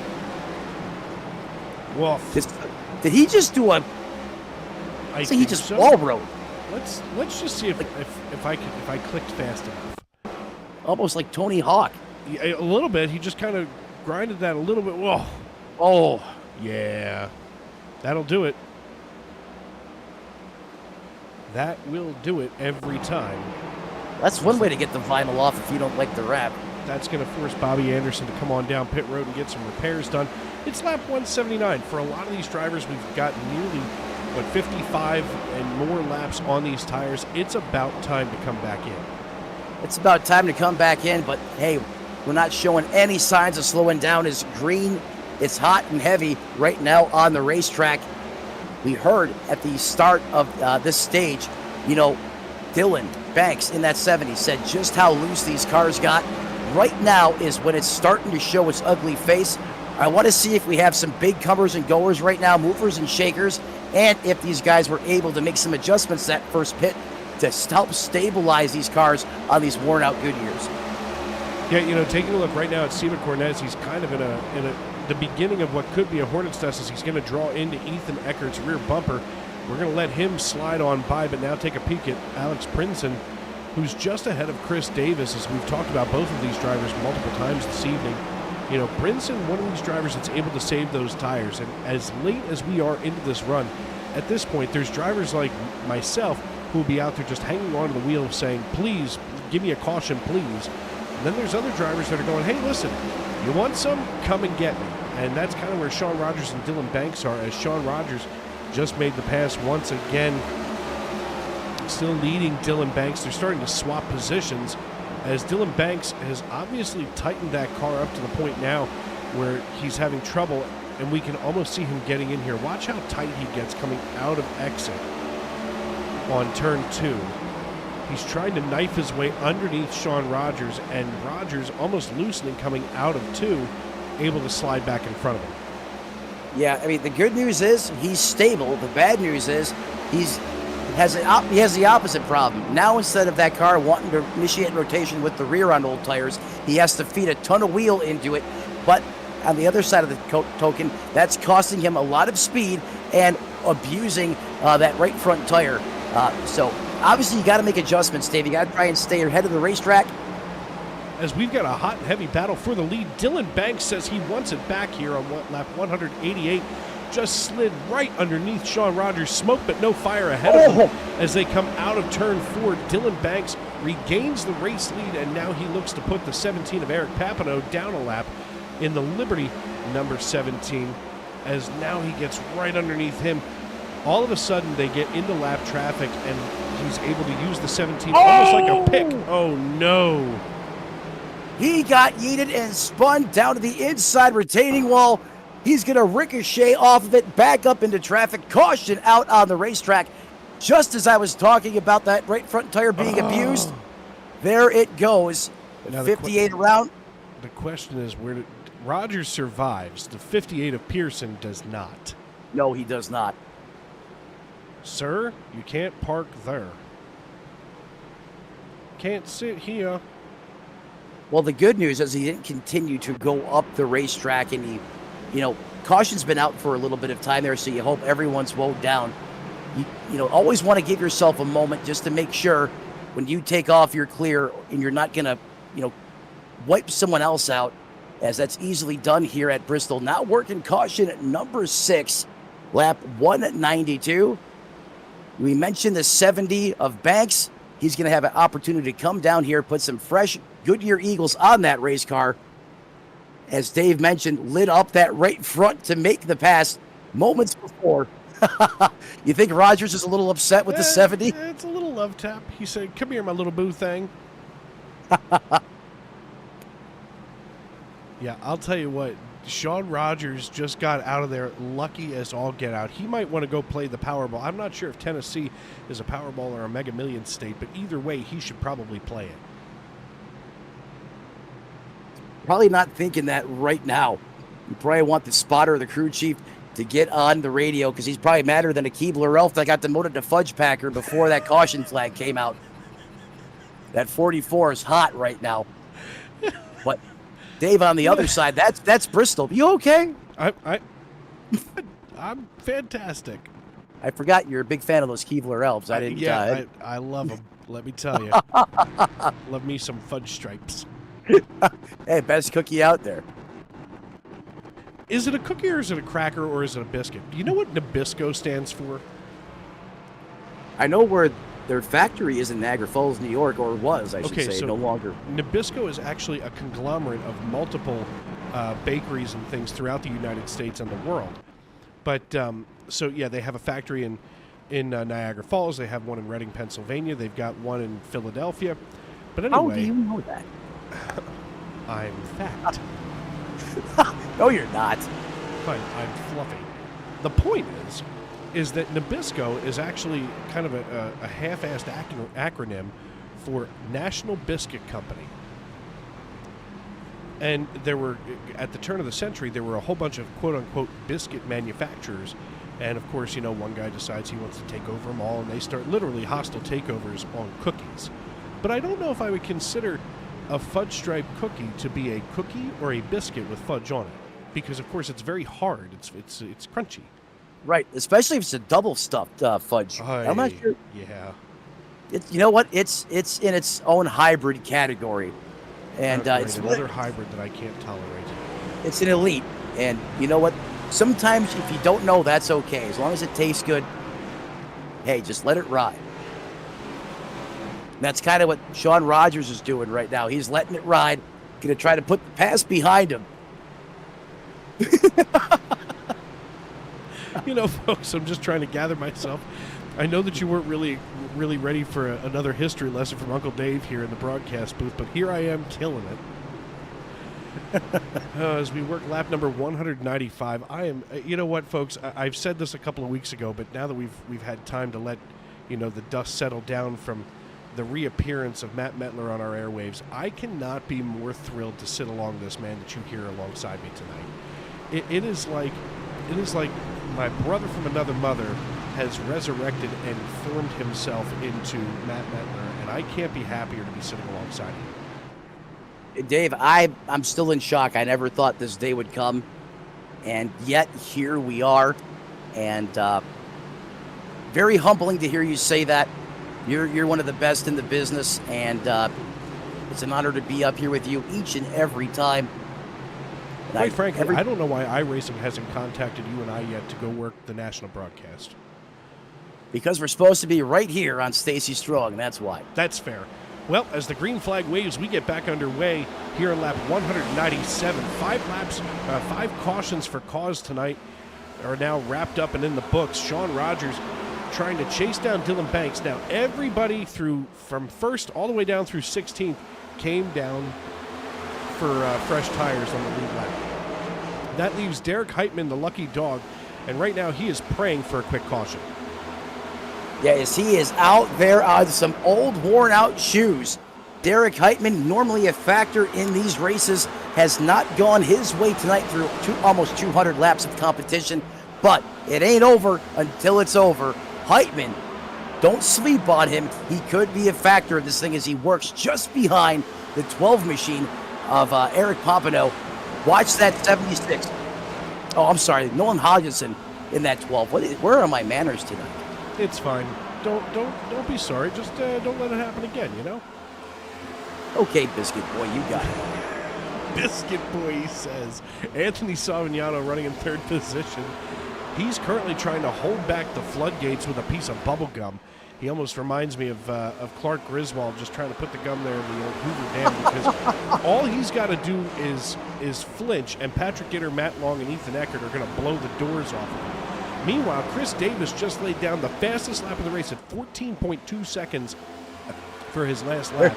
So already we've seen a whole lot of fast laps, and somehow they keep getting better as the sun has been going down here over Bristol.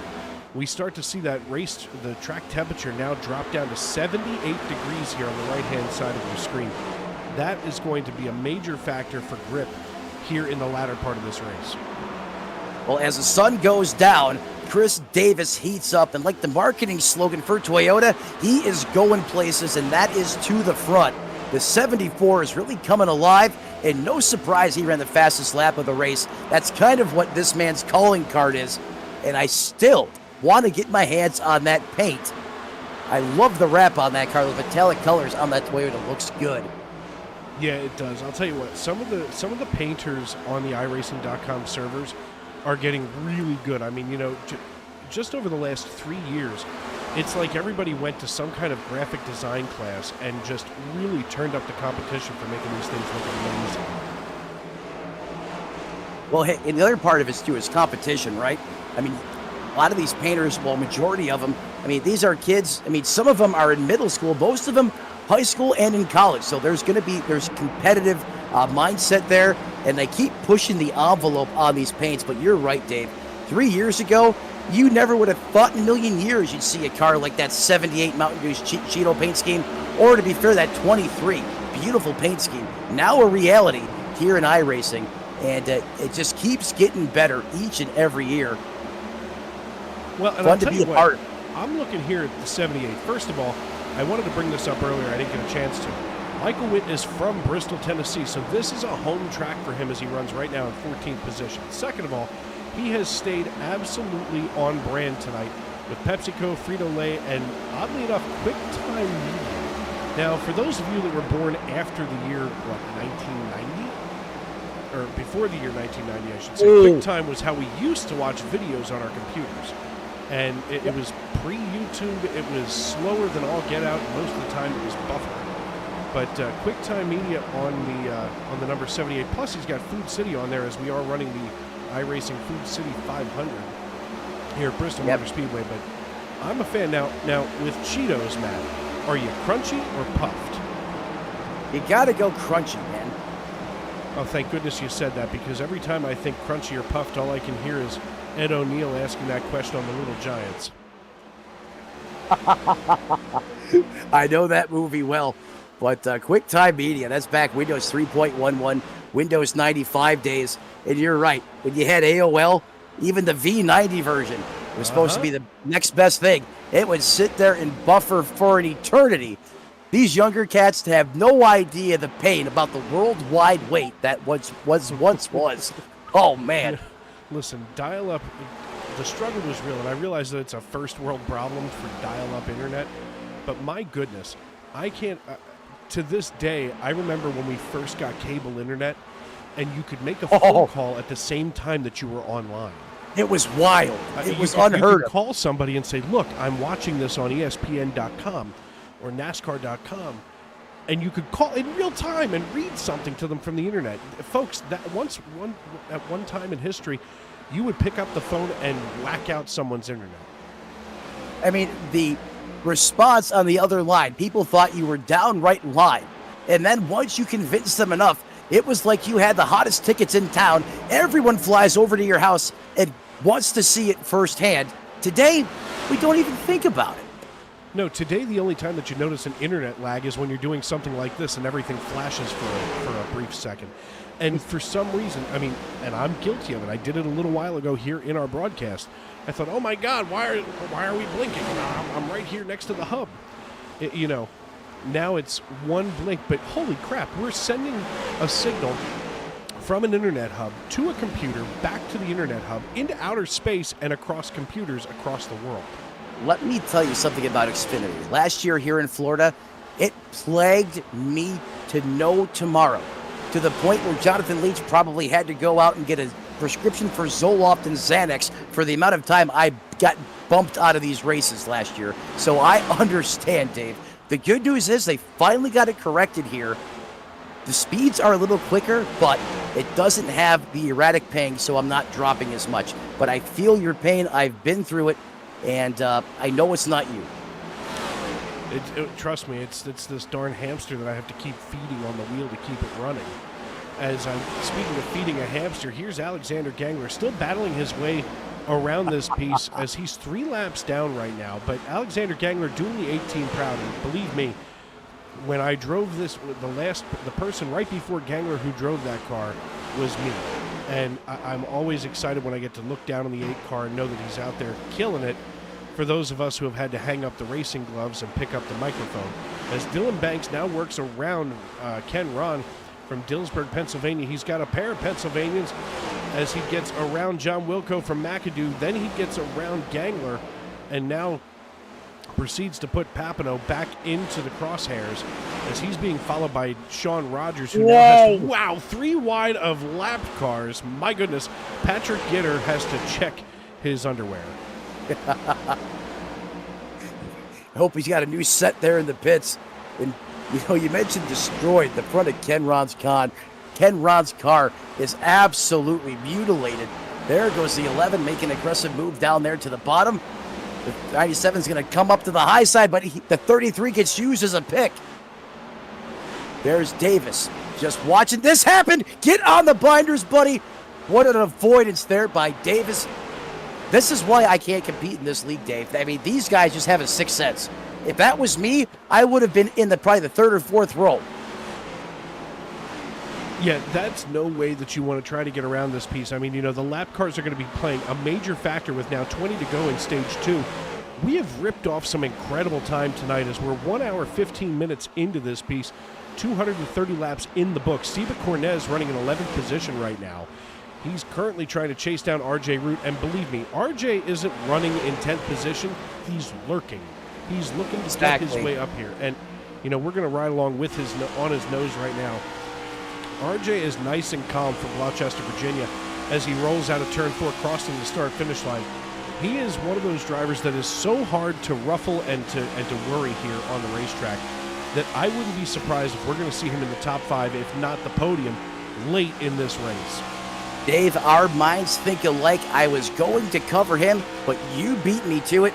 Last year, he was 69 time. However, number change. So now hammer time, getting ready to do just that as these laps start to, well, you get about almost to that halfway point, and right on schedule, RJ Root, or as Tony called him, two-tap Root. He is right in the mix.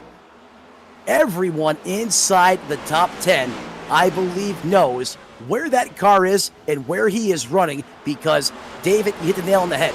He will be there before it is all said and done as he starts now to close in on Matt Long in that 97 machine.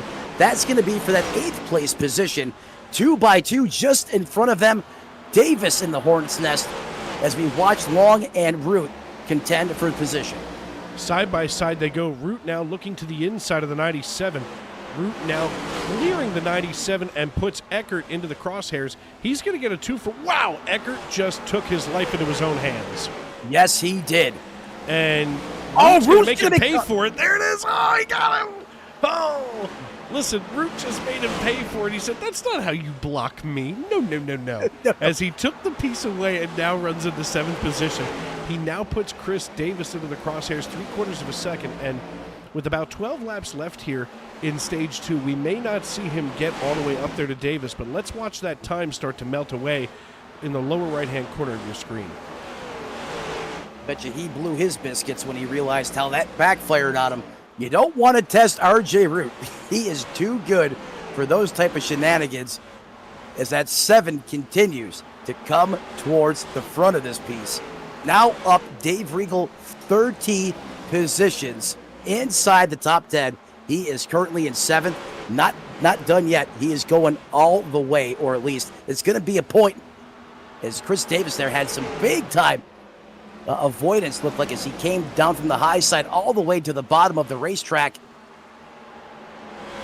As now we take a look at Matt DiCiani leading Anthony Savignano in the 90.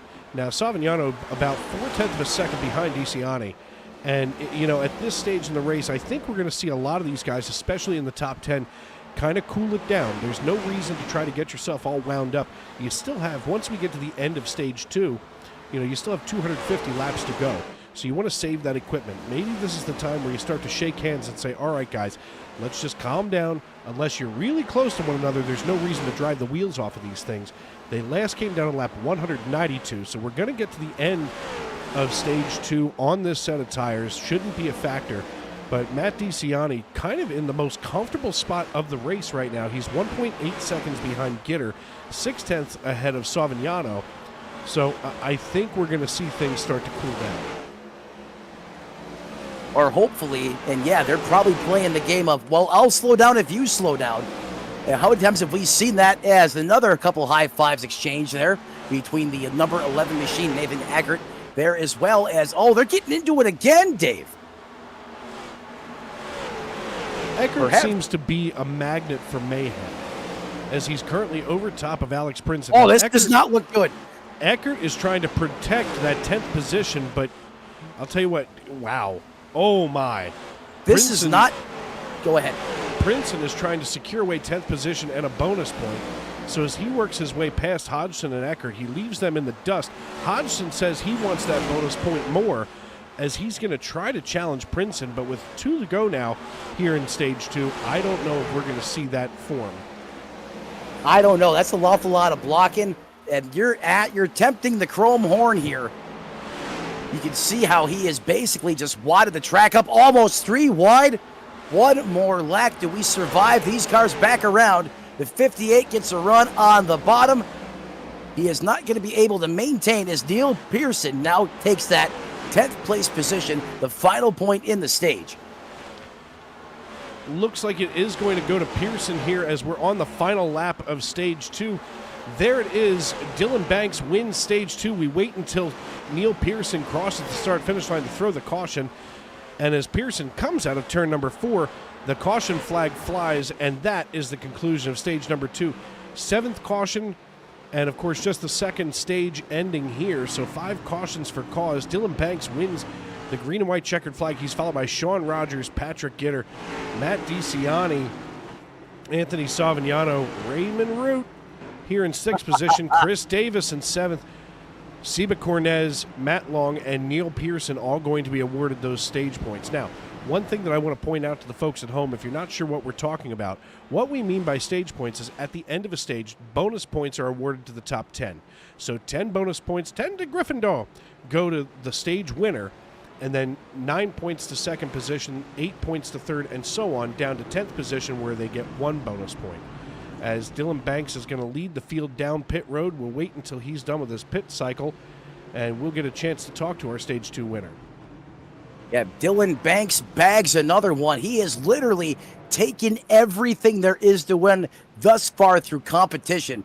As he's treating the rest of the field like a redheaded stepchild, that 70 Camaro is fast fast right now. Does anyone have anything for him?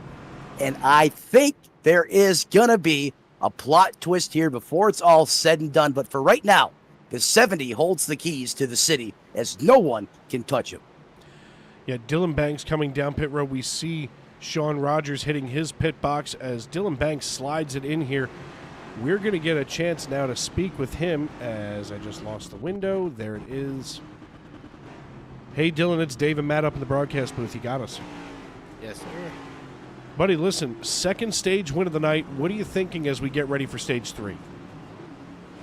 Save. You did an incredible job this time. I think most of the field did an incredible job saving their tires and getting through this stage. How on earth, at a place like Bristol, do you save tires? Run the bottom as long as you can and be easy on the throttle. That's exactly how. Hey, I got a question. If you're easy on the throttle, how do you get those restarts? Because that is just next level. First gear. There you go. Go big or go home. Yeah, we called Love that. it. We were trying to figure out if you just had an all-wheel drive, transfer case or what you were doing to get off on these restarts because you've been unstoppable. Yep, first gear. That's how you do it. All right, man. Well, listen, congratulations on the second stage win here tonight. Maybe you'll have a clean sweep here at Bristol, but just about 245 laps to go. Good luck the rest of the way, my friend, and I'm sure that we're going to see you here at the end of this race. See you guys. Disclaimer for everyone listening at home. If you've never tried a first gear restart at Bristol, please do not do it in the official. Do it in a test section. It is not as easy as it sounds. No, I think they should try it in an official. I think it'd be exciting, and I can't wait to hear what Race Radio has to say about you. Go ahead, folks. Give it a try. I love it, David. God, I missed you. I'm just, you know what? I can't tell you how frustrating it used to be because, I retired with a 1600 I rating, which is absolutely crap. When you consider that some of these guys in these races have, 3,000, 4,000, and 5,000 I ratings. If you're Alex Murray, 7,500, something crazy like that? Yeah, something like he just snorted a bunch of iRacing and took off like a bat out of where. But, it's like you get to a certain level and then all of a sudden people stop caring about their safety ratings, and then you're down in the lower series trying to get your I rating up. It becomes a complete nightmare. The leagues are where the real challenge begins. Right, because then you have that other type of iRacer, that's the league racer that doesn't really care about the I rating, and a lot of times, kind of looks can be deceiving, and we'll leave it at that. As those lights out on that pace car once again, welcome to the front row. Sean Rogers in the 44, Dylan Banks, the dominant one on the inside. Then at row number 2, you got Gitter and DiCiani. Pace car is gone. Gets out of the way. DiCiani goes early in the zone and Banks goes early in that restart zone and once again catches everyone on the snooze button as he gets gone. How does he restart like that as Rogers maintains that second place position? Get her in third, Dave. Sean Rogers trying to match Dylan Banks step for step, and I'll tell you what, if he's one of the Banks kids from Mary Poppins, he's got some magic in that Chevrolet.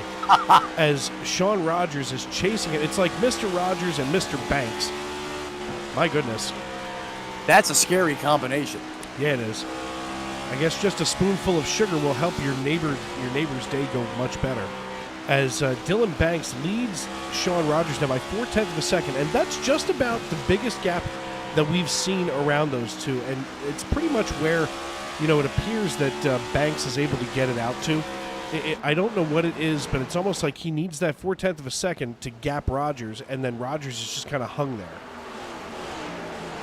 there. Perhaps that's strategy, and that's exactly what he's trying to do. You don't just come out here and the Stacy Strong Cup Series and take the pole stage 1 and 2 on a whim. That's not how this works. But Sean Rogers now a contender here at the front of this. Let's see if he's able to throw something or dial something up for the 70 that he hasn't had to face, over the course of this 264 laps.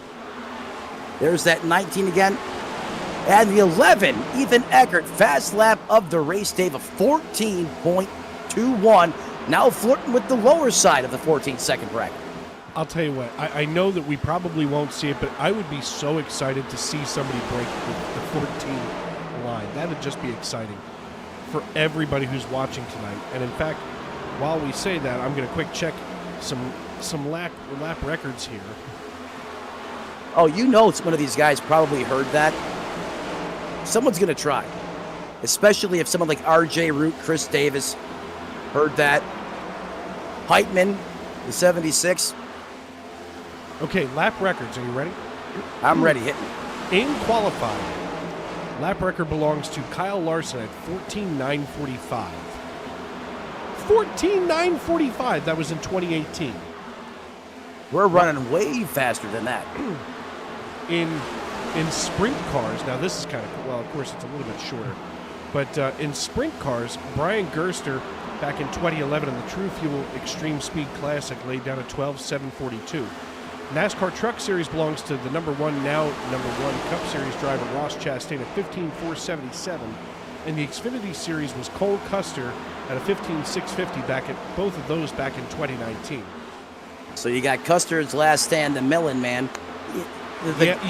So here's a good one. So I'm talking to this lady that my dad's seeing right now in Florida, and I wouldn't say girlfriend, but we'll say lady who he'd like to anyway. So, moving right along, we're talking, and she apparently knows Ross Chastain's dad. Apparently, he lives on the west coast of Florida. Correct. Watermelon farmer, as everyone knows now, is the hail melon has been laid upon us, ever since then. That man, you cannot get away from him. He is an icon in the Cup Series now. But not too far from me, actually. You just got to go straight across the state, about a 40-mile ride, and you're right in his backyard, pretty much. Yeah, when she says to me, our one friend that we hang out with, his son drives in NASCAR. I said, oh, really? I said, who is he? She goes, he drives the number one car. And it just took me a second. I said, well, in what series? She goes, I don't know, but apparently he's pretty famous. And I'm like, is his last name Custer? Or no, I said, is his last name Chastain? Sorry, I was reading Custer on my screen. And she goes, yeah. His son's name is Ross. I said, and I went off. I was like, oh, great. The Watermelon Boy. He's out here wrecking stuff at Martinsville, causing new rules to be written, and I got on my soapbox, and she looked at me like, okay, all right, well, that's nice to know. And here I am, my dad's looking at me like, I told you to be nice. You couldn't contain yourself. No, I hope to meet this gentleman one day and explain to him that his son drives like a jerk. I would love to be there for that conversation. You know I'm going to do it. If I meet him, I'm going to say it. Well, if you meet him at karaoke, you definitely would. That's for certain. Oh, at least there I've got the upper hand. Right, we're on your turf. Yeah, Speaking of turf, I was going to say, speaking of turf, Hodson there just made his own there on the flats. As he is trying to take the shortest way around this place in the 12 Brand car. I'll tell you what, Nolan Hodgson all night long has been battling it out here or in and around the top 10. I mean, I think that this race is so far from over. I mean, I know that we just passed the halfway point, but this race is so far from over, I couldn't even tell you who I would still pick to finish on the podium behind Dylan Banks. I mean, right now, Dylan Banks has the lead on lock. But beyond that, I mean, it's hard to say. He's only got 0.2 of a second between himself and Sean Rogers, and we're going to watch, like an accordion, Sean Rogers back off, you know, and go back to that 0.4 of a second gap that we had before. Yeah, this is the first real test that Banks has had. But like you said, Dave, in my opinion, this race just getting started. Is Rogers now going to the high side of the racetrack, top shelf where Mama hides the cookies. He's going to send it in their corner. He's going to get that Camaro to hook, slams on the loud pedal. New leader in town, Sean Rogers, rocks as the 70 resides back to second place. Now But watch. Dave, go ahead. Now watch this. I hate to cut you off, but watch this. Now there's about a 0.5 second between Rogers and Banks. You know, we only saw now 0.6 of a second between Rogers and Banks. We only saw a max of 0.4 between Banks and Rogers when they were running the opposite way. It seems like Rogers is going to now use this segment of this tire run to try to put as much of a space between himself and Banks as possible. What he really wants to do is get up here to Eric Papineau and get deep into those lap cars and start using those lap cars like a pick. And that's probably why he's driving as hard as he is right now, because he wants to do just that, is that deficit is exploding, now approaching 0.8 of a second. As Rogers has hit the afterburner, now closing in on that lap traffic that Dave Regal just referenced. And folks, while Sean Rogers catches up to the lap car of Eric Papineau, we're going to step aside and take a break here, but don't worry, we're still going to go side by side so you don't miss a single second of action here at Bristol Motor Speedway. I'm Dave Regal, he's Matt Metler, and this is Sim Racing Media. Oh, and we are under caution. We're going to wait for that. It looks like Mark Johnston may have been involved. All I had to do was think about stopping my yap box for a second. We're going to watch Mark Johnston here in the 80 on the high side. Oh, the 23 takes him 3 wide and just punts him. He got flow ridered right round. He did. He definitely did. And, you know, he's going to have to take that all the way back now to KFC, maybe change the oil in that bad boy. He's got to take it back to his house.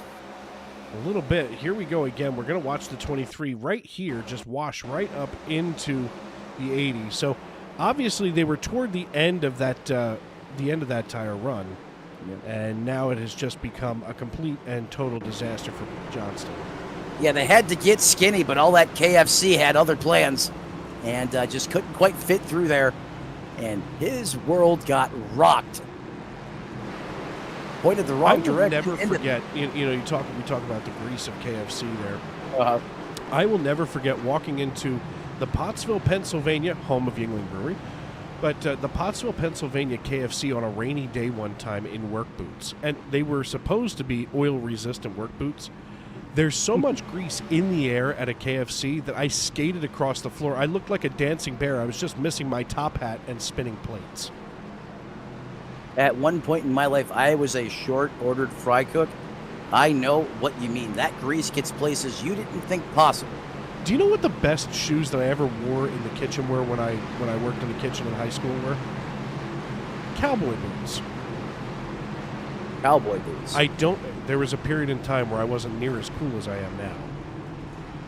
Hey, I don't care about the boots. You like cowboy boots, rock them. I ain't going to give you crap. I'm just surprised that those held up the best. I wish I would have known that. I cannot at all explain how it wound up that way, but somehow I didn't slip in those things, and they were great in the kitchen. See, you would think, just because there's not really a lot of, girthy tread on cowboy boots, that would be like a slip and slide, but not the case, is what you're saying. Yeah, the old double H boots I had chrome tips on front and back. I was cool. Oh, you flashy man, you. Yeah, what can I say? Of course, every time I hear short order fry cook, all I can think of is SpongeBob.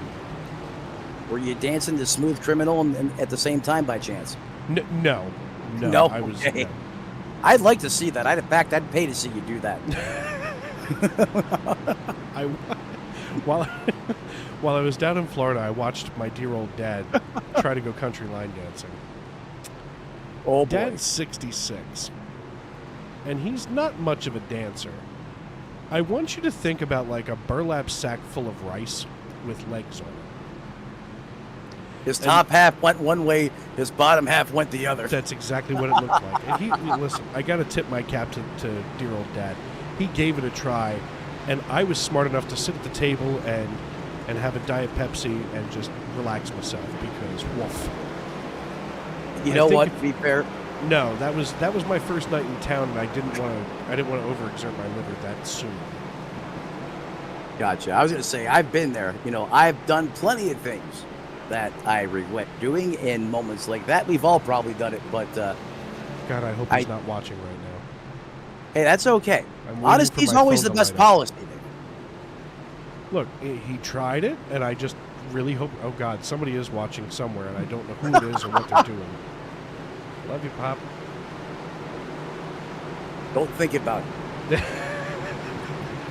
Lights out on the pace car. Rogers now is going to have the inside. Row 1, he is the leader.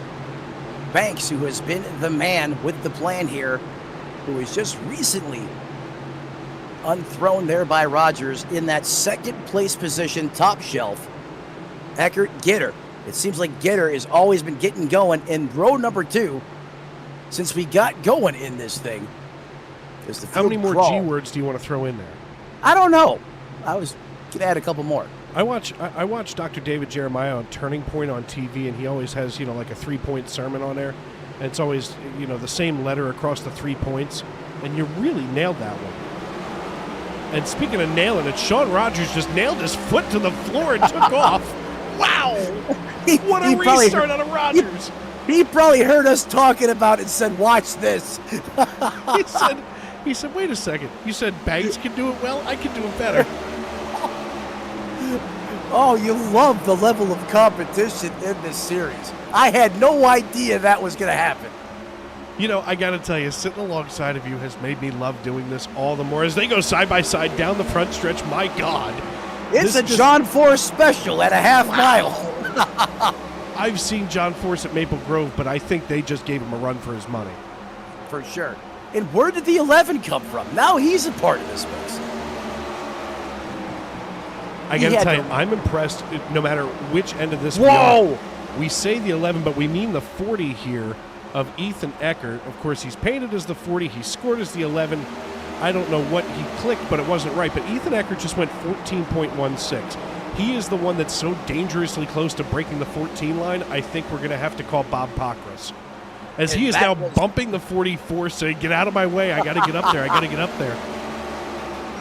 He's pounding on the back door of the office, trying to get him out of the way, and he does. As he just shifts it to the high side, he is uncorked a missile. The 11 is absolutely possessed right now. I think Ethan Eckert has some kind of rocket fuel in that thing, because here he is closing in on the rear of Dylan Banks. He wants to sniff that tailpipe and keep it moving. He's going to shove Dylan Banks out of the way. We're going to watch him come to the high side. Now, that's going to chew his tires up a little bit, but if he can do this for just a short period of time, he can get around. Here it is. Ethan Eckert passes Dylan Banks for the lead. With the power move, like he's got a Formula One car out there on the racetrack. Where is this speed and performance coming from? This is absolutely nuts. Last time by a 14-16. He's in the single digits lap after lap. Those Goodyear Eagles are being absolutely used and abused, and Eckert is not lifting. Eckert opening up a half-second lead over Dylan Banks. We look a little bit deeper here to Patrick Gitter, who's trying to chase down Chris Davis. These two drivers have been at each other's throats all night, and we're about to watch that come to fruition. Somebody had to have said something, because Eckert is just electrified. I'd never seen anything like that. I can't say I have either, as Ethan Eckert now leads this piece by almost 0.6 of a second. There's a pretty good gap between Rogers and Savignano now. a little bit more than 1.1 seconds. So obviously we can throw a blanket over the top three for the time being. We look back deeper into the field, and we see right now Neil Pearson and Nolan Hodgson separated by R.J. Root and Matt DiCianni. And R.J. Root floating right now in 9th position, still holding it easy here. I think the next caution, I want a chance to talk with R.J. and see what's going through his mind. I wouldn't be surprised if he may be a little bit cryptic, especially if he has Murray on top of the pit box with him again tonight. They were a deadly combo last week, Dave. You were in Florida for it. But I wonder if the duo is back tonight working together. Is Raymond Root hammer time in that 9th place position?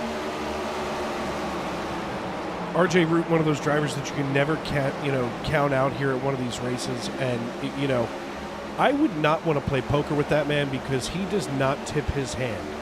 You can't read him. Really, he's kind of like trying to read R.J. Root is like, an eye person trying to read Braille. It doesn't work. No, it doesn't.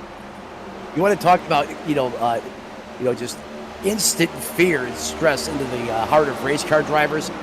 Some of these guys don't even know he's coming up. The minute they realize it's RJ behind him, you'll see the car suddenly twitch and twist. That's what RJ Root does to you out on the racetrack. Man, look at Ethan Eckert right now, already out to 1.1 seconds over Dylan Banks. We haven't seen a gap like this all night long. Like, Dylan Banks has to be back there just staring at a steering wheel going, I thought it worked. I thought everything was fine. Smoke but no fire from in front of Banks, as it looks like that was the 8 car down in the apron. Someone has put moonshine in the fuel cell on that last pit stop of the 11. I don't know what it is or what kind of change Ethan Eckert just made to the 40, but that Menards monster Ford Mustang is cranked up to crazy here on lap number 315. So we're going to step aside, or at least we're going to try to step aside here on Sim Racing Media. I'm Dave Regal, he's Matt Metler, and this is the Stacy Strong Sunday Night NASCAR Cup Series.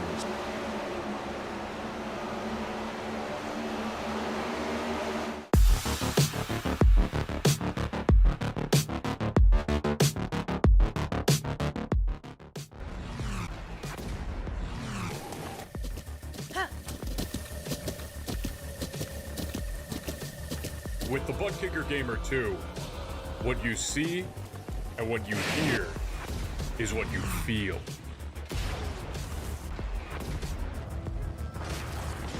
Butt Kicker. The future is feeling.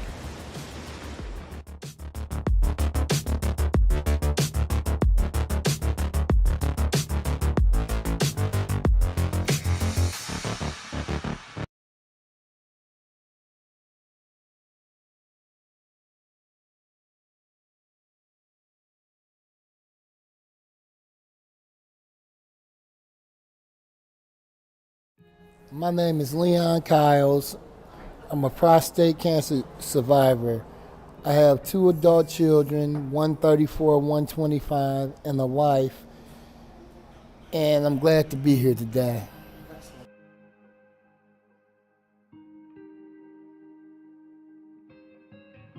When I got the initial news of my prostate cancer, it was devastating because I got a phone call from my doctor late in the evening, and I was wondering why he was calling, so I put it on speakerphone, and me and my wife was sitting there watching the movie, and he just came straight out and said, "You got cancer." The first thing that went through my mind was, man, am I gonna make it?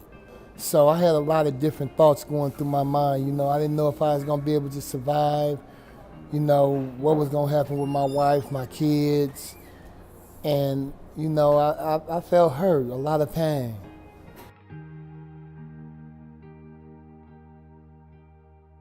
Through 211, actually. They gave me the number to Trisha Hope, and which was a great thing because Trisha Hope has been very helpful throughout my process of going through my cancer, going through my surgery. Now it's in remission. I don't have it anymore, no diagnosis. And she really helped me with some bills and stuff like that with a grant that appreciate very much.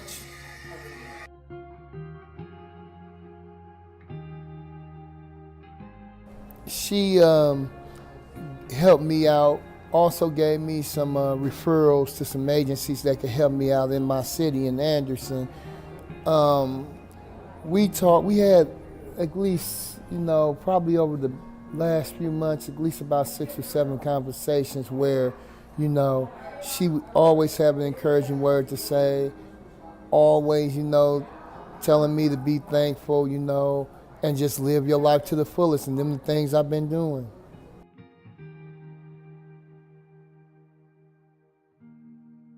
Anybody that may be experiencing cancer in any shape, form, or fashion, trust God. You have to be patient. You have to make go to your doctor's appointments, and then just, live your life to the full extent. Enjoy yourself, and just keep moving forward because God is there for you.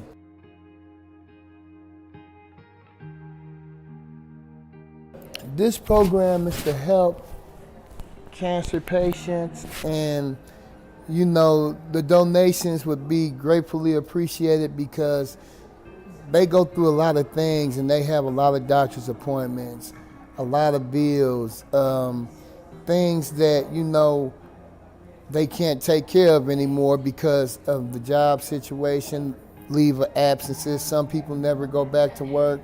Some people are going through chemo and they need a helping hand. So if you could donate anything to help the Trisha Hope Foundation, it would be greatly appreciated.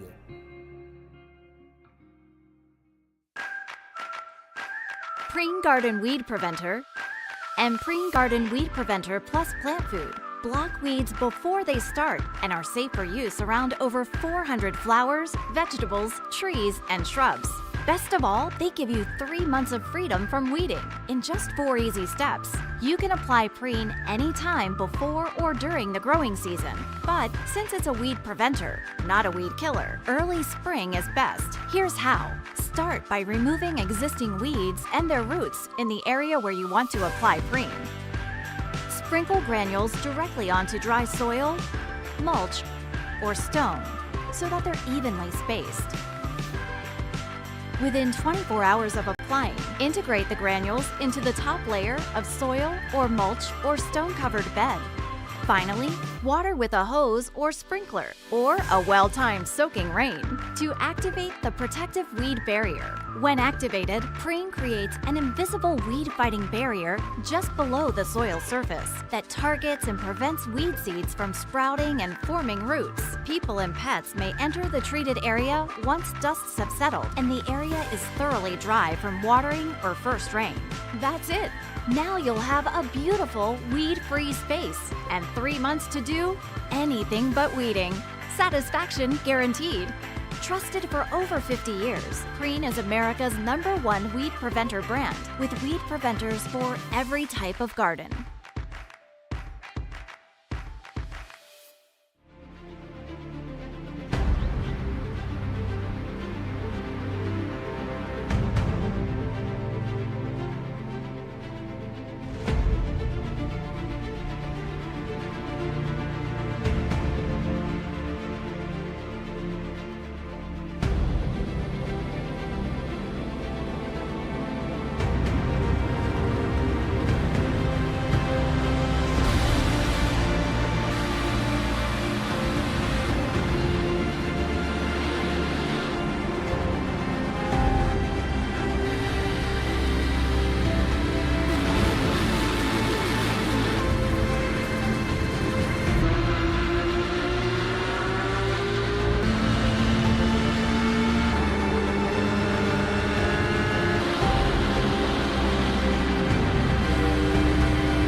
Basket can't defend. He's got the outside line for the second part, and he can't hold on. Going the long way around. We're going to be 3 wide for the lead as they all come to the line. Who is going to take it in the end? And here comes Lockwood. He's going to make the move to the outside. Quinn tries to force him off a little bit, but there he goes.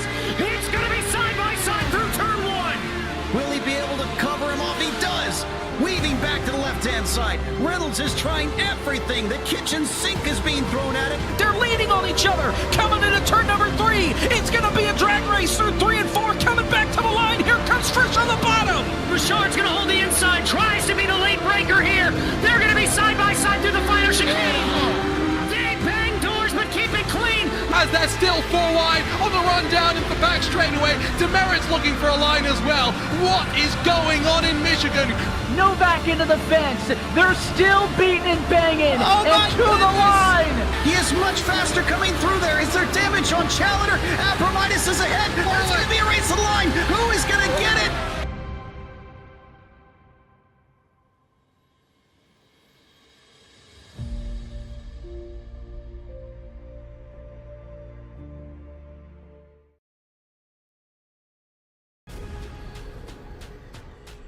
The most realistic online racing sim ever made. This is iRacing. Detailed laser scan tracks, fully dynamic, real world cars, and over 50 series to choose from. 6 online world championships offering over $400,000 in annual prizes. This is the original esport racing game. This is iRacing.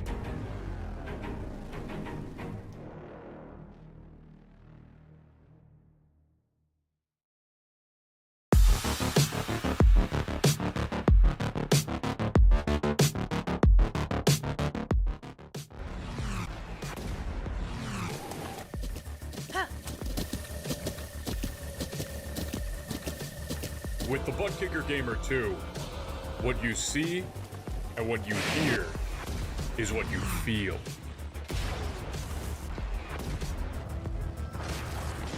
Butt Kicker. The future is feeling.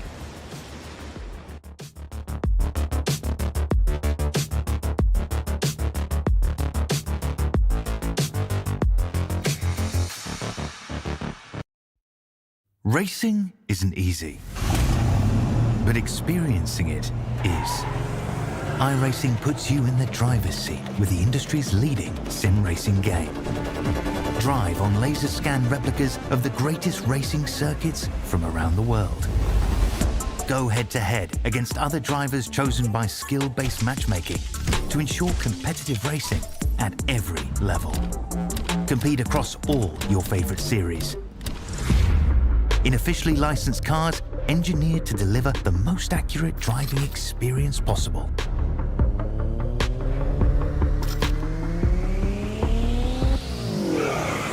Join a race or host your own with players from across the globe. Race against the computer or in a league with friends. Feel the thrill behind the wheel. Visit iRacing.com.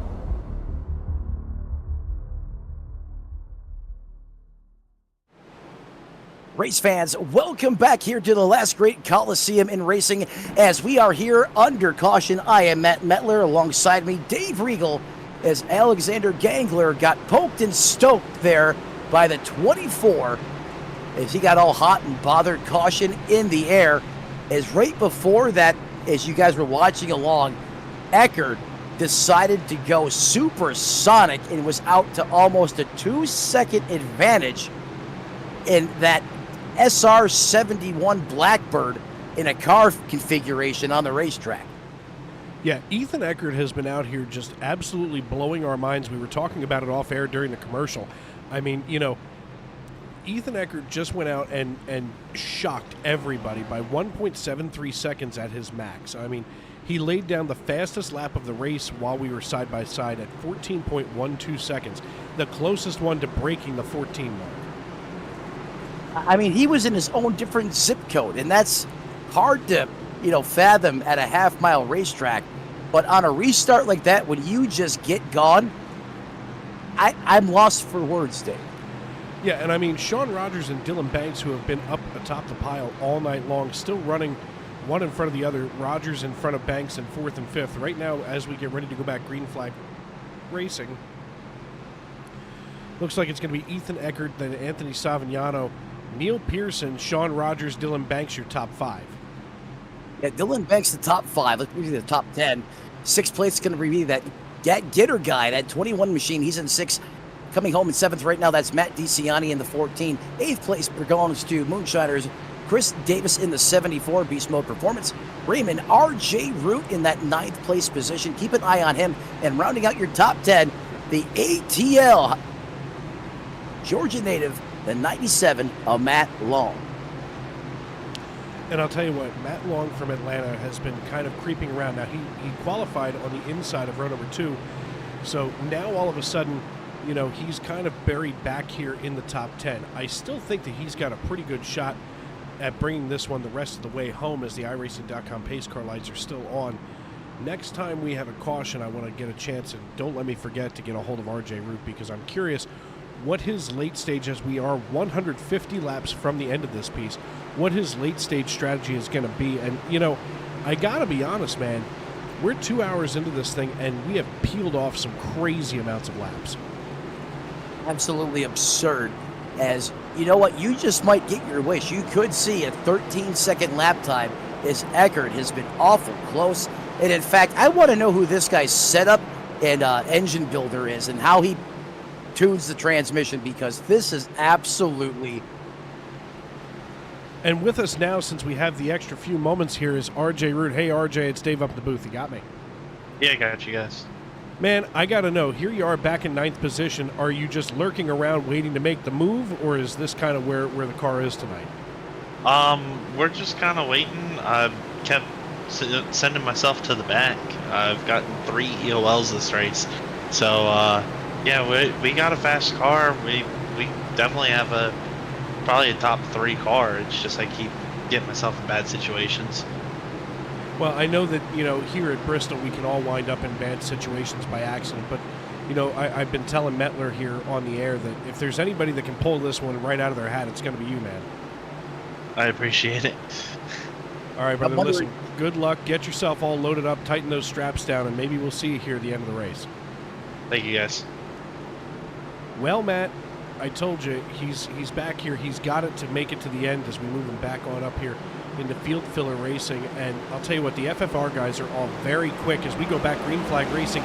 Ethan Eckert gets the jump now over top of Anthony Savignano, and he is off like a bat out of hell once again.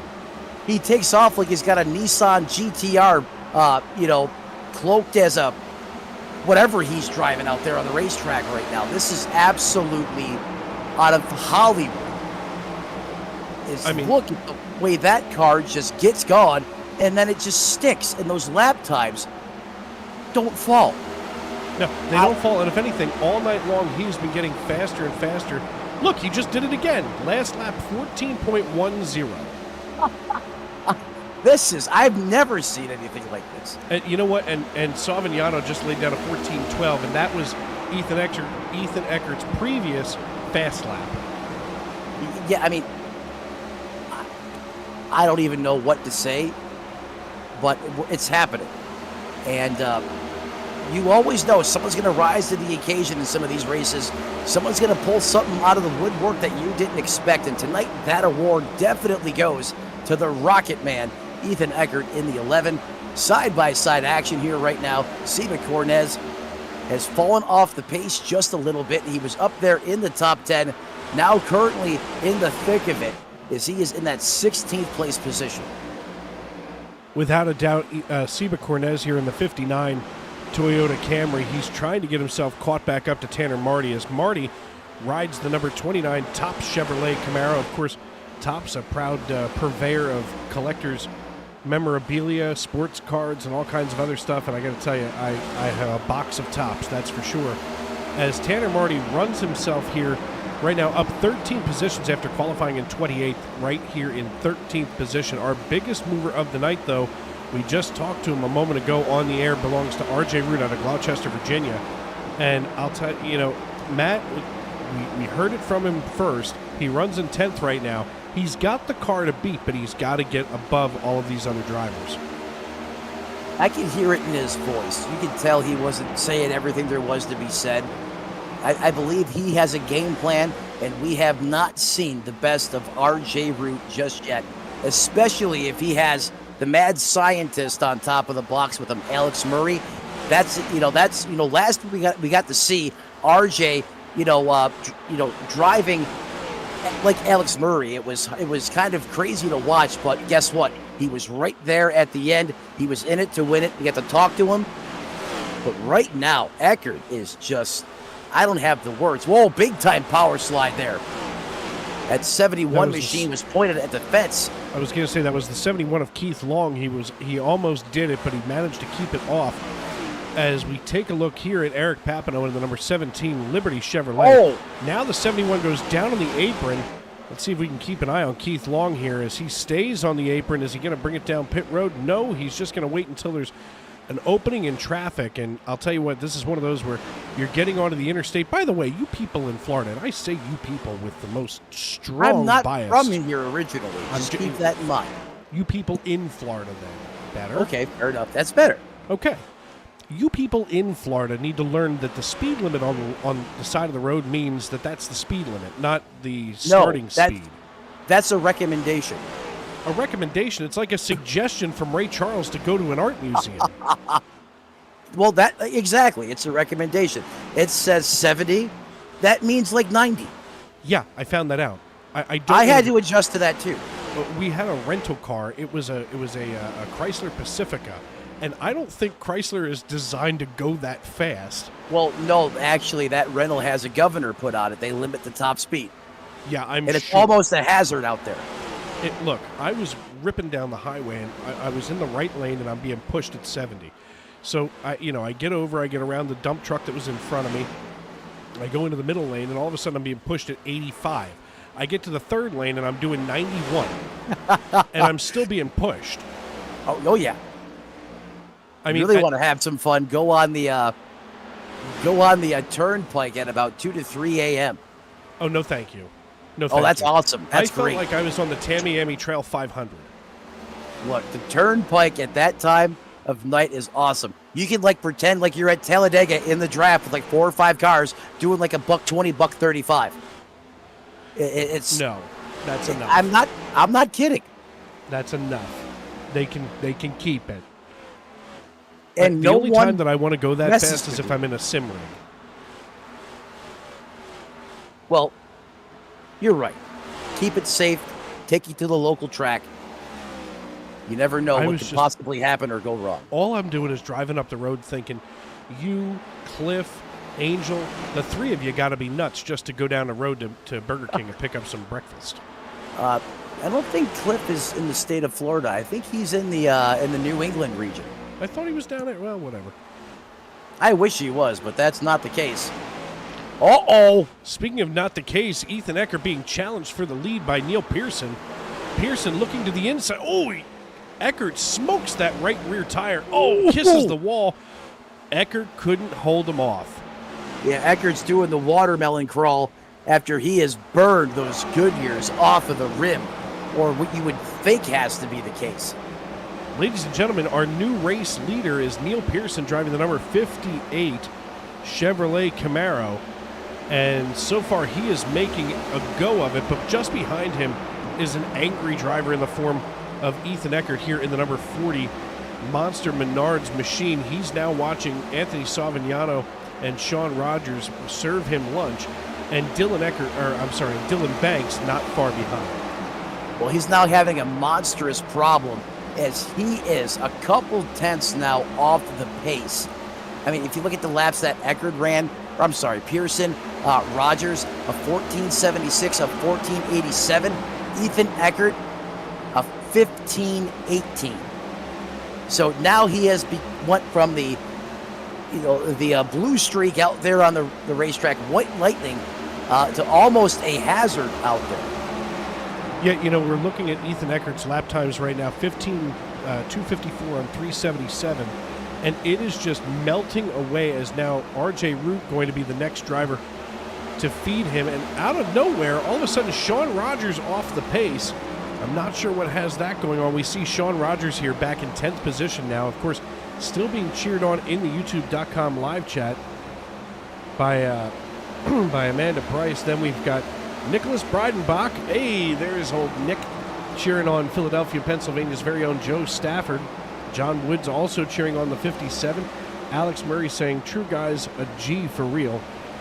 And says, speed and performance, he's shredding his tires and the others are riding some people never learn.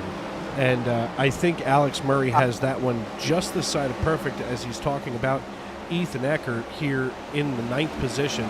So we may have seen Chicago's finest just absolutely blow his load all over the racetrack. Prematurely. Yeah, that was an early one. Yep. And for those problems, you're always more than welcome to go check out hims.com. Well, you got Hims, That's called a shameless ad.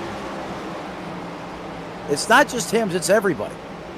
Hims, Roman, whatever. I see it on TV all the time. Him, she's, he's, these, there's everyone.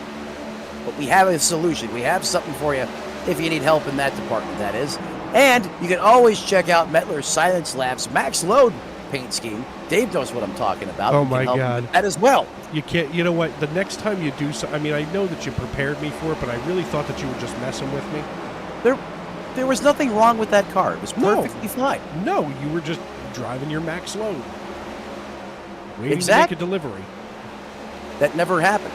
Well, as I got delivered into the fence. It's like a virgin at prom. It never happened. Great to see Alex Murray in the chat. You know, that guy there is a real talent. Even though he's not out on the racetrack, he's still going to one way or another affect the outcome of this race. Because I think that's still a high possibility. Matt DiCiani. Joe Stafford now on pit road as he cuts it down on lap 392. Gets it down to a crawling 35 miles an hour as it feels like an eternity. As time goes, tick, tick, tick, tick, as he crawls. You've got to wonder what's possessing Stafford to come down under green. This is not normal. Well, clearly he has a problem. He's perhaps one of those tires has just fallen off a cliff. An adjustment he made. He needs to go back on it right now. Caution! And now we're going to see. We'll find out what brought the caution out in just a second. But we see Stafford here. He's going to get 4 tires here on lap number 394. So he's got at least 2 stops left for the 57. The left side goes up. We're just kind of waiting to find out what may have happened out of the racetrack. I don't see.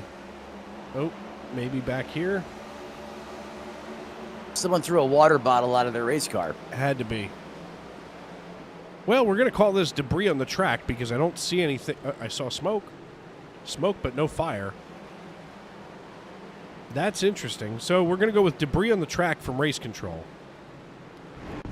Yeah, excessive tire debris. And here's Alex Princeton slowing down to next to nothing and registering as having crashed. Let's see here. Alex Princeton just hauls it down here and gets underneath speed. Yep. Can't figure that one out, but everybody coming down pit road now, Neil Pearson, Anthony Savignano, that's going to allow Joe Stafford, who's getting repairs done, to get some extra repair done here on the 57. I'm not sure what's going on with him. Let's see if we can find out if we can get a hold of old Joe. Talk about luck. Oy vey. He was gifted. I can't find him in the YouTube in the Discord channel here.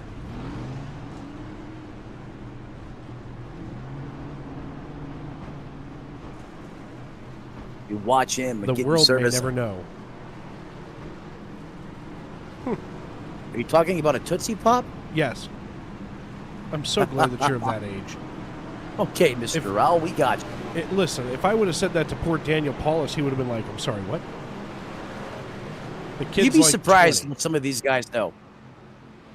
Yeah, but none of them had the retro commercials like we grew up with on TV Land when it was new. None of them grew up without TV Land. I actually, TV Land wasn't like a thing when I was growing up, but I remember like, Nick my at Night. older Nick at Night, yeah, or Snick. Well, see, Nick at Night was was the beginning of TV Land. Those shows that used to come on like after 9 o'clock on Nickelodeon suddenly migrated over to TV Land. But I remember like 9 o'clock at night, of course, we didn't have the live guide on the TV at that point, so they had to show you what was coming up. So it was like, an hour of I Love Lucy, then an hour of Happy Days, then Bewitched. It was a whole thing. Wonder if they play Salute Your Shorts anywhere. You can find it's either Salute Your Shorts or Hey Dude. You know what? Hold on. I can tell you. It should. That was the Camp Anawana thing, right? Yeah, that's the right show. Yep. And I want to say that it's over on Paramount Plus. Keenan and Kel. Also entirely hold on. You're throwing too much. Here we go. Let's go with Salute Your Shorts. Salute Your Shorts seasons 1 and 2 are available on Paramount Plus over at. Now I watch Paramount Plus. How you were able to get that information that fast while producing a race that's why you're Dave Regal. That's exactly right. Salute Your Shorts is over there. You can also check out Hey Dude. Hey Dude. Hey Dude. Hey Dude. And what was the other one? Oh, Keenan and Kel. Let's see. Keenan and Kel is also available on Paramount Plus. Rocco's Modern Life? Probably so. Rocco, oh God. The Succomatic 5000. Yes. You can watch all 8 seasons. And if you need more, you can always find Powdered Toast Man. From Ren and Stimpy. There you go. I actually have a paint scheme for my Toyota Camry, Powdered Toast Man. Of course you do. That's for a different time. Well, folks, speaking of a different time, we're in a different segment of the race now. As we roll out of turn number 4, the Geico Restart Zone kicks off. Neil Pearson, and Pearson, I feel all of a sudden I feel very Ken, what's his name? I just forgot his name. Oh my God. Ken Squire? There we go. I felt very Ken Squire-ish, being able to see Pearson takes off from the front of the field. Of course, speaking of David Pearson, former driver, the number 11. That's right. But right now, side by side, Anthony Savignano hauling it underneath as the yellow flag comes back out. Tyler Sexton being the cause this time. Let's take a peek here. What Sexton went here wrong? with 35. And maybe he had some grease monkey grease on the bottom of that 35. He manages to, wow. He is lucky. Yeah, he clearly found the spot where the Waffle House dumped the bacon grease and does not make contact with any of those retaining walls on the high side or the low side. I had Waffle House peanut butter waffles when I was down in Florida. Absolutely delicious. They are. I can't believe you just said that. Because now I want them and I can't go get them. I mean, you can. I'll hold down the fort, but you may, as fast as we're moving right now, you may miss the end of the race. That's why they have DoorDash. John Wood saying W commentators. I don't know what W stands for. I think that may be a good thing. I'm going to say wild. Ooh, you know what? By the way, I did look it up. You cannot find Wild and Crazy Kids on Paramount Plus. I did look that up before. That was like Wild and Crazy Medical Bills. But you can also watch Global Guts with Mike O'Malley and Mo. We're gonna go down there to the pool. Pool side is Mo. Give us the rules. I wasn't around. I was too new on the scene for that one. Well, I don't remember that Guts show. Was pretty cool. The Aggro Crag. Folks in the YouTube live chat, tell us. Listen, number one, Nickelodeon back in the 90s was in its heyday. Give us your favorite Nickelodeon shows in the YouTube.com live chat. Since we have 96 laps to go, we might as well talk about something because we're not going to have much going on until, like 15 to go. Well, I hope we get out of this breed cautions cycle that we're currently caught up in right now.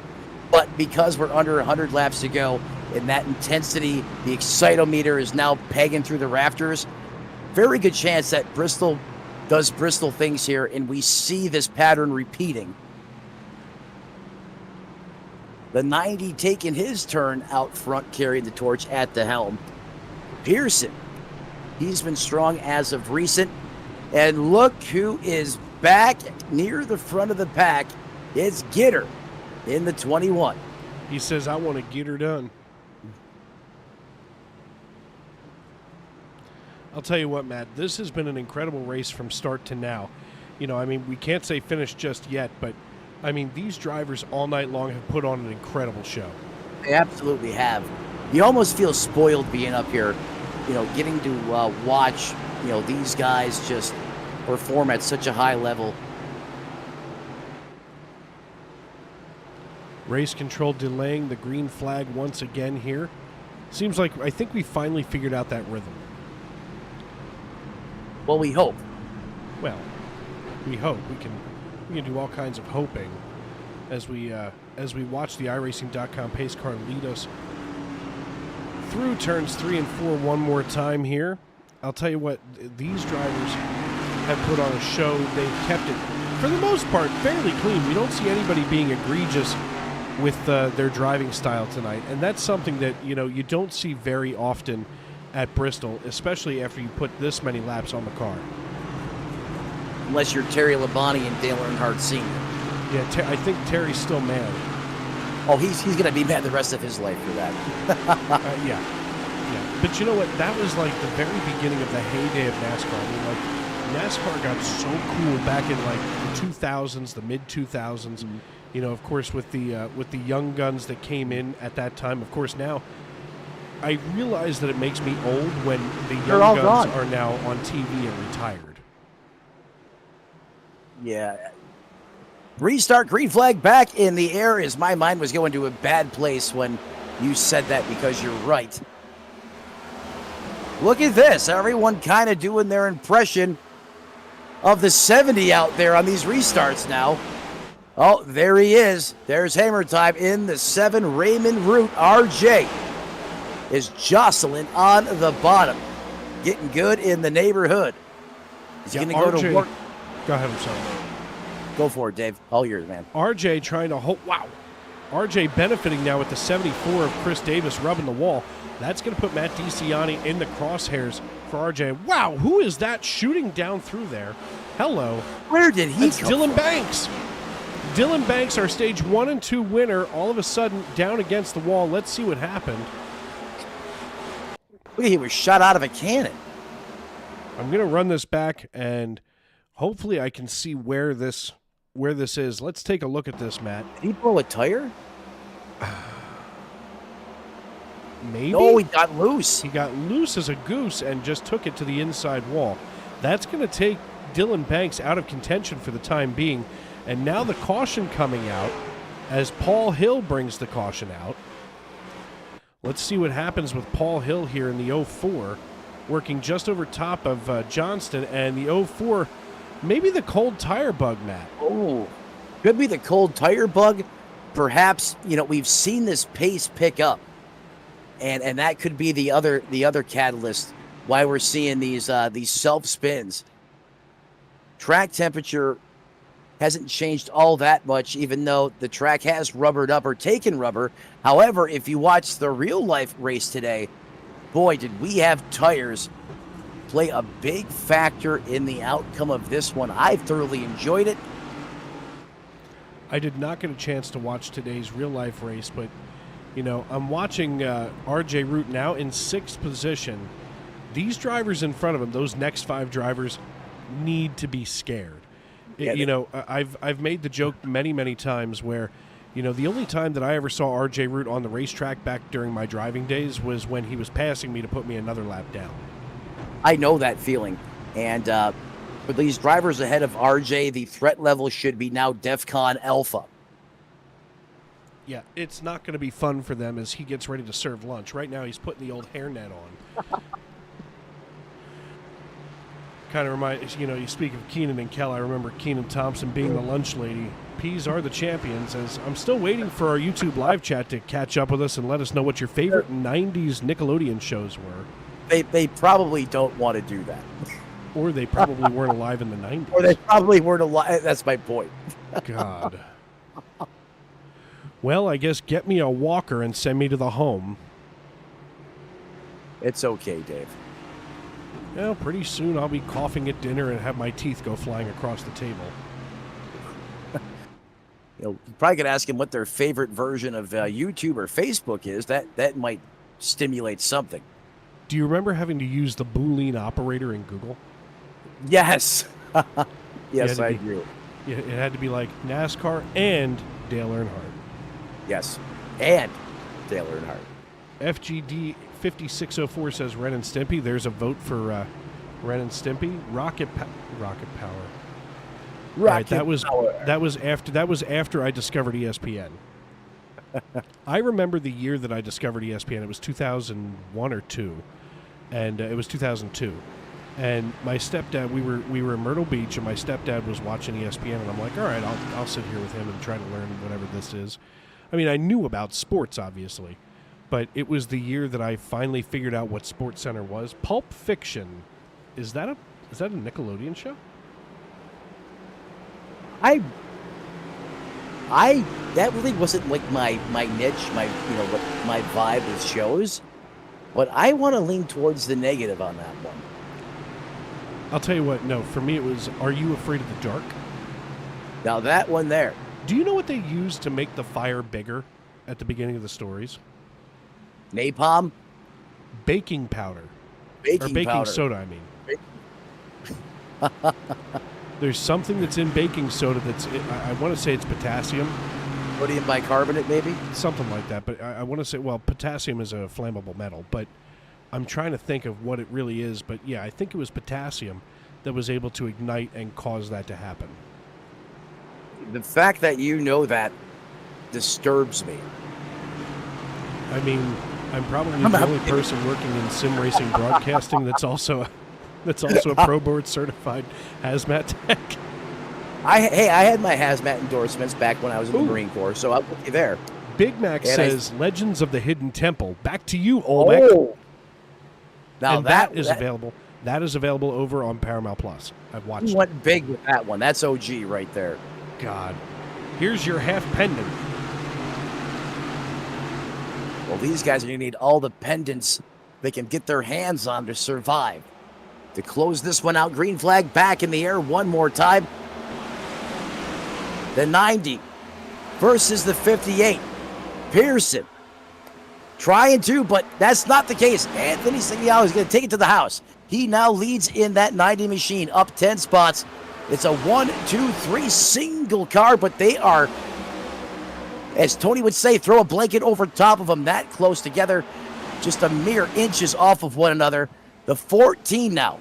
DeCiani thinking about going to the high side of the racetrack, perhaps pulling a page out of Eckert's playbook from earlier when he lit the track on fire. Anthony Savignano just ahead by 0.14 seconds. I'm looking back here at fourth position in this battle for fourth position as we pull up the box.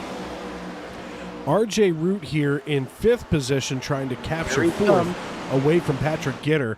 And I'll tell you what, he's starting, if RJ can get himself some room over top and really start swinging it down into the turn, and as the 11 of Ethan Eckert starts to harass him, and the 74 of Chris Davis, the 37 coming in as well. If RJ could get a little bit of room to start swinging that car all the way out to the wall and use that momentum, it's game over for those drivers in front of him. Yeah, I mean, you just about got every member there of the Rowdy Boys running nose to tail. You got RJ Root right there at the 7th place position. Beast Mode's Sean Rogers. Then you have Davis in the 74. I mean, these guys right here, when they want to, make it hectic and tough out there on the racetrack for these other competitors, they know how to do that better than anybody. And they're right there, all in a line, coming towards the front to mentally challenge. Oh, what a move. That could have been bad right there, Nick. That was nearly the end, as Anthony Savignano still being harassed now by Neil Pearson and Patrick Gitters. Gitters looking to the inside of Pearson. And Pearson, the 58, trying to hold Gitter off. And we're going to go along for a ride here with Gitter as he's looking to try to get around Pearson. This is going to be a pretty tall order as we take a look over to our right-hand side here. Cameraman trying to keep up with it as we look off to the side. Gitter still trying to secure it away, but it's almost like Pearson just gets a better exit versus Gitter's entrance. Well, that's exactly what he's doing. He's getting a great drive off the corner. And you know what? He's probably using less Dr. Feelgood with that approach as well. Is Gitter, in the words of Cletus McFarland, is trying to let her rip Tater Chip in the 21 camp. Is now all of a sudden the high side seems to be the popular line around Bristol, as we are now well under caution on the racetrack, just as it was getting spicy here up at the front of this thing. RJ Root registering as having crashed. Let's see what happened. He's got Sean Rogers ahead of him. Oh no. They hold the brake, hold the brake, hold the brake, hold the brake. Okay. Just a little bit of contact. It's just a little dirty. It's still good. It's still good. RJ's good to go. Rogers unscathed. That's just the byproduct of Bristol racing right there. I don't put that on anybody. You're right. You're driving hard. You know it's coming down to the wire. Two cars kind of going for the same piece of real estate out there on the racetrack, corner exit, and contact is made and you go for a ride. That happens. Yeah, and you know what? If there's anybody that I think can drive back through the field, it's going to be RJ. He's going to come down here. We're going to get 4 fresh Dr. Feelgoods on the car. A tank of Go Fast from our friends over at Sunoco Racing Fuel. Sean Kelly, though, choosing to stay out in the 23. I'm not sure if that was intentional or not, but here he is driving past the field for reasons unknown to try to get up behind the pace car. I'm pretty sure he's high. Well, I can tell you this. If you remember who drove the No Bowl number 23 during the golden era of NASCAR, Jimmy Spencer, a.k.a. Mr. Excitement. Ladies and gentlemen, what you're about to watch, that number 7 RJ Root do, is going to be fun because he is going to light himself like a torch and tear through this field. Tony and I used to watch this happen last year. He'd get involved in something. He'd get sent all the way to the back, and he would come through there, guns blazing, I'm just going to shut up and let you guys watch. Hopefully, I don't make a fool of myself, but last year, that man would turn it up, and he would find a way to be there at the end. No, you know what, and I can't say this enough, and I don't say it just because I feel like he and I are well acquainted and friendly, but, you know, I can't say enough that this is like watching Rembrandt get ready to paint on the easel. I mean, right now, the canvas is in front of RJ Root, and we're about to see on fresh tires what the 7 machine can do. I'm excited, just like you are, to watch him do what he do, because there's only one person who does that voodoo like he do so well. Well said, Dave Regal. Get your popcorn ready. Make sure Grandma's strapped in. Going to have to bring in the extended coverage camera crew in to put another set of eyes on him in that 7.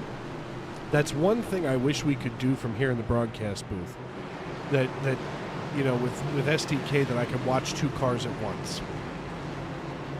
So if you're watching and if you're from SDK, work on that. That would be a nice feature to have. By the way, Big Mac swinging in here after Legends of the Hidden Temple. He did swing in with Nickelodeon Guts, and yeah, that's a thing for me, pal. I know that you may not have caught that one, but I did, and it was fabulous. When I hear of Guts, I think of Guts Glory Ram. Guts Glory Ram. There you go.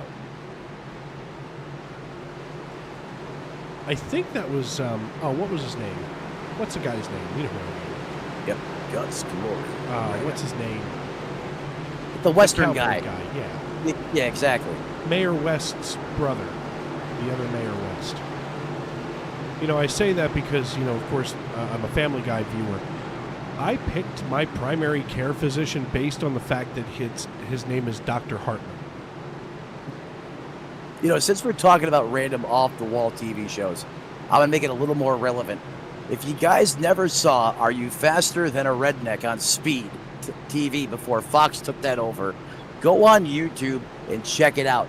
Ken Squire's actually in it, and it is hilarious of, hillbillies, the rednecks versus import cars. That pace car pulls off, pull the trigger one more time. Sean Kelly at the front, up 12 spots to 23, first time in the lead tonight. And here comes the high side. He's got it set to kill. Here comes Pearson looking to pop the balloon on Sean Kelly, and he gets him at the line.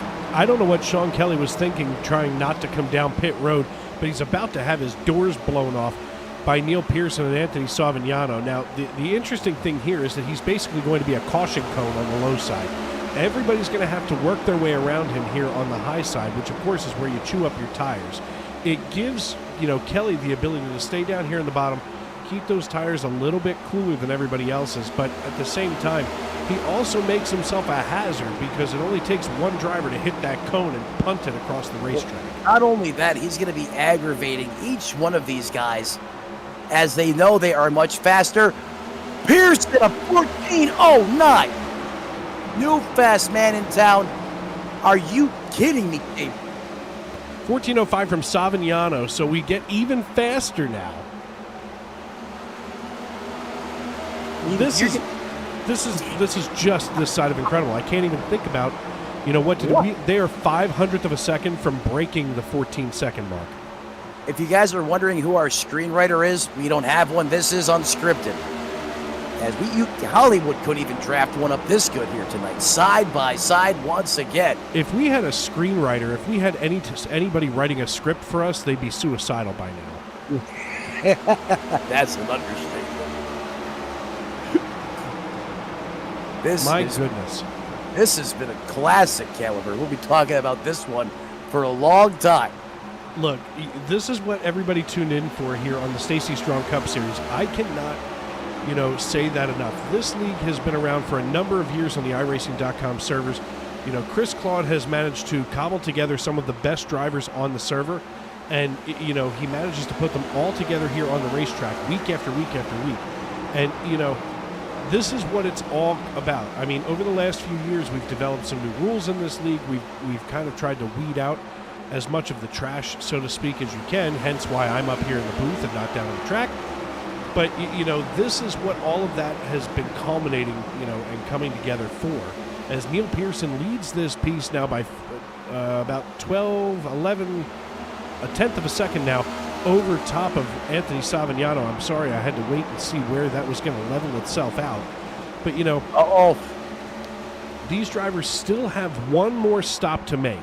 So the question is, if the caution comes out, when do you take that? And do you gamble and say, is this the last caution or is the next one going to be? But if you hesitate on your decision, it's the wrong one. That's how I look at this. And here comes Chris the Money Davis. He is now in third,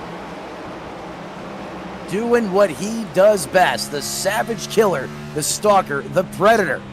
As we go on board that Toyota, he has made that car vibe and come alive here late. Less than 50 laps to go. Chris Davis doing what Chris Davis does. And you can see here by his hands on the steering wheel and that orange marker at 12 o'clock that he's basically sailing this thing like a ship on the ocean. He rolls himself into 1 and 2, or into 3 and 4 here, and he needs to correct it on his way out of 3 and 4.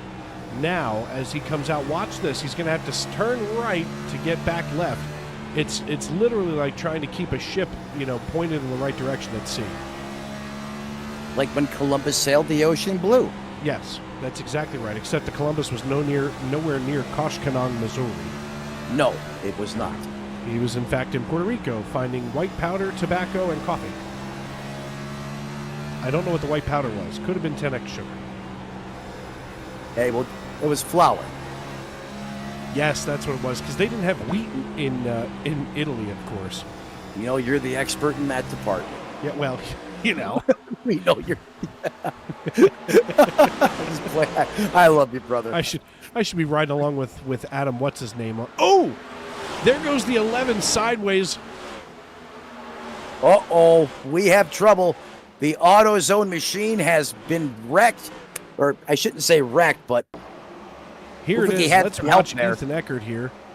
On your screens at home, it's going to be the monster. Whoa! He gets tagged by the 37. You got logged. Oh. Do you see how close he was from hitting that inner barrier?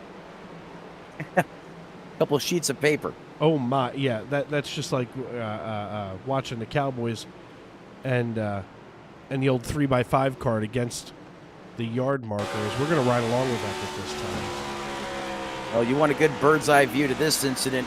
Not going to get any better than this. As you can hear the contact. If he has load cell pedals, he was just standing on it with both feet. Oh, yeah, easily. Giving it everything he had on the binder. And you know, I was talking about it a moment ago. Do you come in this caution or do you come in the next caution? Savignano, Gitter, DiCiani, Long, Rogers, Kelly. RJ's going to stay out. That's going to cycle him up pretty good here. That feels like Alex Murray to me right there with that call. That is a good call. Not to say he wouldn't. Course, I feel like Alex Murray is the iRacing equivalent of Stevie Letarte. That's fair. And just like Steve Letarte, he refused to help me. No, not really. Yeah. You know, I've sent Steve Letarte so many letters, and he hasn't responded. But no, I'm just playing there. That was not the case, but he just has the sauce. He has a knack for iRacing, and it's not just one thing that guy does well. It's many things well. And miss seeing him out here on the racetrack. Added another great layer, component, a storyline always. But I'm confident we'll see him later on at some point. Those lights on the pace car once again. So we're back down to a snail's pace here. Late from Bristol. 40 laps to go at Bristol Motor Speedway. This is where all bets suddenly come off the table. You're going to watch. They just came out and they said, clear the table. We're going to start fresh because with 40 to go, literally first through eighth, they all came down on 433. Savignano leads the rest of the best at coming in here at 459 down through Eric Papineau in 17th. So literally the lead lap cars are split directly in half who came down and who didn't. 50-50. We're going to see who called it right, who got it wrong, and there's really never any method to the madness. You know, usually you do it this way one race, you try to do it again the next time you come here, and it goes the opposite way. It's just who happens to get the call right who really shines here, or could shine here tonight when all is said and done. Chris Davis, first time on the front row here tonight. Good to see you up here, bud. Pearson in that 58. He is going to be your leader, but restarting on the outside. Row number 2. Look who's there. I told you he would be there before it was said and done. Derek Heitman in 3rd. Hodgson in 4th. R.J. Root, welcome back to the top 5. He's there. Yeah, I cannot begin to tell you how excited I am to watch the restart here because I want to see whether or not these drivers here on top can hold off the fresh tires behind them. I mean, you have to remember the fresh tires behind them are cold. They're going to have to baby it a little bit to keep things, underneath them. But, RJ Root, he's one of these drivers, came down on 433. He thinks he can make it to the end, maybe. It's going to be absurdly close. It's going to be a nail biter in more ways than one. Now you got, the usual suspects up here at the point that always put on a good show. Like Root when he's battling Heitman, even though their teammates they have an alliance. Green flag back in the air one more time. Set the dial to kill teammates. Who are they? Out the window. Every man for themselves. As here we go up to speed once again as we start the conveyor belt of evil. Here comes Raymond Hitt. Rocking the high side. Gonna sling it down. He does not. He stays on the high side of the racetrack. Now paints a bead on Heitman. Here they come. Chris Davis going to try and follow him through as he is side by side, door to door with the 12 of Nolan Hodgson. RJ Root running in third position right now as we go here to our next cam. We've got the drone here in the middle of the racetrack, and RJ now with a little bit of breathing room behind him. Nolan Hodgson, though, will not be kept down for long. That's going to be another challenger here for RJ, but Hodgson going to have to get Patrick Gitter to either get in line behind him or beat him outright in front of him. And here it is, as Gitter going to try to get her done and slide between RJ and Hodgson as we come back down the front stretch. RJ Root still trying to take the high side. He thinks he can get the 76 of Derek Heitman right here. My goodness, what a move out battle. of RJ. Watch this battle. They may be teammates or good friends. They will battle the snot out of each other. I don't think the 76 has tires right now to run as hard as the 7 is, but nonetheless, Heitman is here in this picture, and here comes Root as he is on a mission, coming to the point, really seeing what that car has, and here comes Gitter. Gitter's there as well. RJ Root staying here on the higher side of the racetrack. He's got the momentum on exit. If he can get himself just a little bit lower, right now he's trying to stay right behind Pearson in the 58. They're able to hold Gitter off as he can't get her done right now, as RJ Root running in second position now, up 35 spots from where he had started this race. He's about to do it. The hairnet is on, and he's ready to serve Neil Pearson his lunch. And it is hammer time, and he has done exactly that as he has chiseled his way from the back to the point. You can see the nose of that Camaro has been used as a tool to move others out of the way at times, and that is classic signature RJ Root when he needs to deploy the hammer.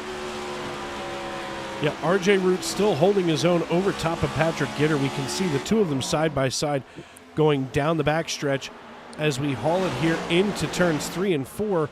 Looks like Root's still going to have the advantage over Gitter. Those fresh tires are starting to creep in, though. Gitter, of course, came in on 459, so he's got about 30 lap newer tires. It just shows what RJ is able to do with old tires, even here in the late stage of this race. 25 to go now, as we're working lap 476 of 500. This race far from over. Far from over, and even though Gitter has newer tires on that race car, Root was saving that last run there, and Gitter may be a little bit better right now, but Root is still putting up a great pace and should be able to hang roughly where he is now starts to feel pressure from the 90, from that 4th place position, as he looks on the inside of RJ going in to the 3 and 4 complex. I'm going to give you this little hypothetical here. A caution comes out in the next 5 laps. Root comes down, and he winds up shuffling all the way back to 17th position after coming down pit road. Does he have enough to get back to the front? Yes or no? Absolutely. I'm looking here, and in my head, I'm trying to think, it never fails. There it is! I couldn't have scripted that. Oftentimes, the broadcaster says caution, and the driver you're covering immediately has instantaneous simulation death. Tonight, we called the caution flag, not for that driver's incident on the racetrack. Dave, you're trying to make this get out. I can't even believe how this thing is shaping up now. I did it at Daytona back in February. I'm doing it again right here. I almost feel like Tony Romo just guessing the play. How many except times? I'm better than Romo. I mean, how many times as a broadcaster you start talking about someone that's doing good, and you basically curse them with them being the caution? M&M's almost just turned Bobby Anderson around. Yeah, that M&M's car almost became Reese's Pieces. Ooh, I like that one. That's a new one. I kind of just, me, real time. Yeah, I didn't really think about that. I do. You're like Noah's Arcade. I just opened my mouth and out it came. Where did you? Wayne's World. Wait, I didn't see. I've never seen that, and I know you can give me all the flack you want for it. It's fair. I just have not had the luxury of watching that My movie. jaw is on the desk right now. I know it is. You need me to get the floor jack and help you put it back in place? It is and it's not. It's like sluggish comedy. It's kind of drawn out, just the way like the cadence of the characters, like lingo and everything. But by the way, from Big Mac, it was Sam Elliott. That was the cowboy we were trying to think of. Guts, Glory, Ram. That's it. And he's 34 and totally watched Global Guts. Paid Guitar says, let's go Davis. So obviously a Chris Davis fan in the house. Yes, sir. But I'll tell you what, here it is. I couldn't have drawn this one up on the board any more clear. RJ Root is in 12th position with brand new tires. And he's going to want to show everybody what he can do with those new Goodyear Eagles. They won't be after this 18 laps is done, but we're going to get good use out of him here over this next 18 lap stint.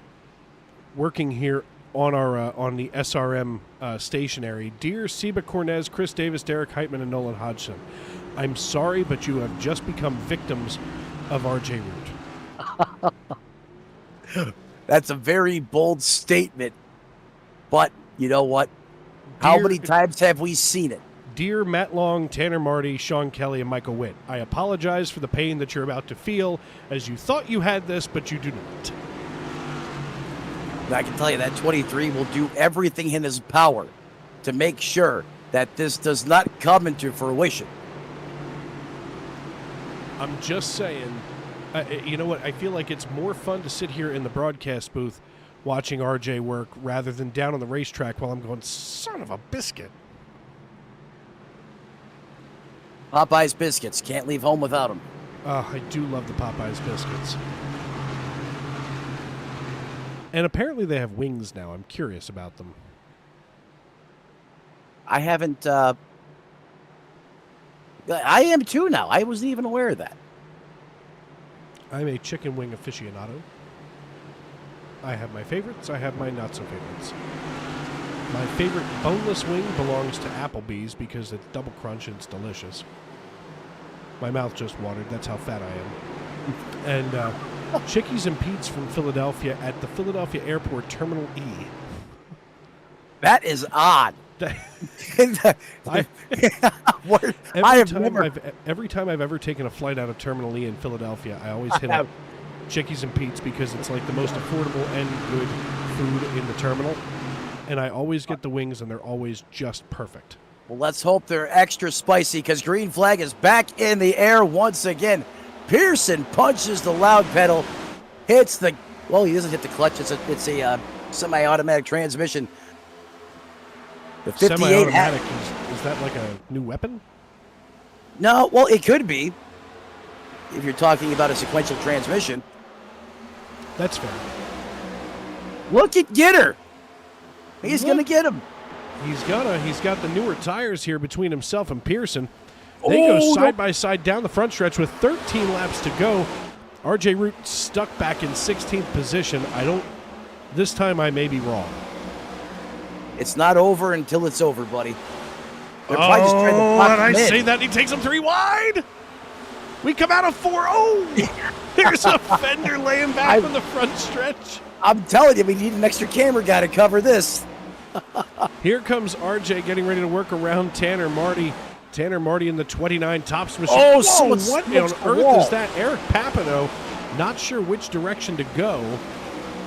As RJ Root now works his way down the backstretch once again with 11 laps to go. RJ, last time by a 14.28. Leader ran a 14.21, so those tires are starting to come in. RJ needs him to come in faster. However, he is gaining positions out there on the racetrack. Only 9 laps remain. I'm telling you right now, I'm not trying to sit here and fanboy. I'm just saying I love watching a talented race car driver do his job as he looks ahead to Tanner Marty, who's stuck up here on the high side just ahead of the 35. And I can't, oh my, this is going to be dangerous. Tyler Sexton now working just over top of RJ Root. RJ trying to work the low side, find the short way around this racetrack. everybody bumping the wall because right now they aren't. Here we go. Caution! That's exactly what he needed. Oh, Davis is around. Yeah. This happened right at the point of this peak. Hey. If you have a heart condition, now is the time to pop the nitro. The hit started coming and they didn't stop. Here. That almost looked like netcode. I'm going to run this one back right here.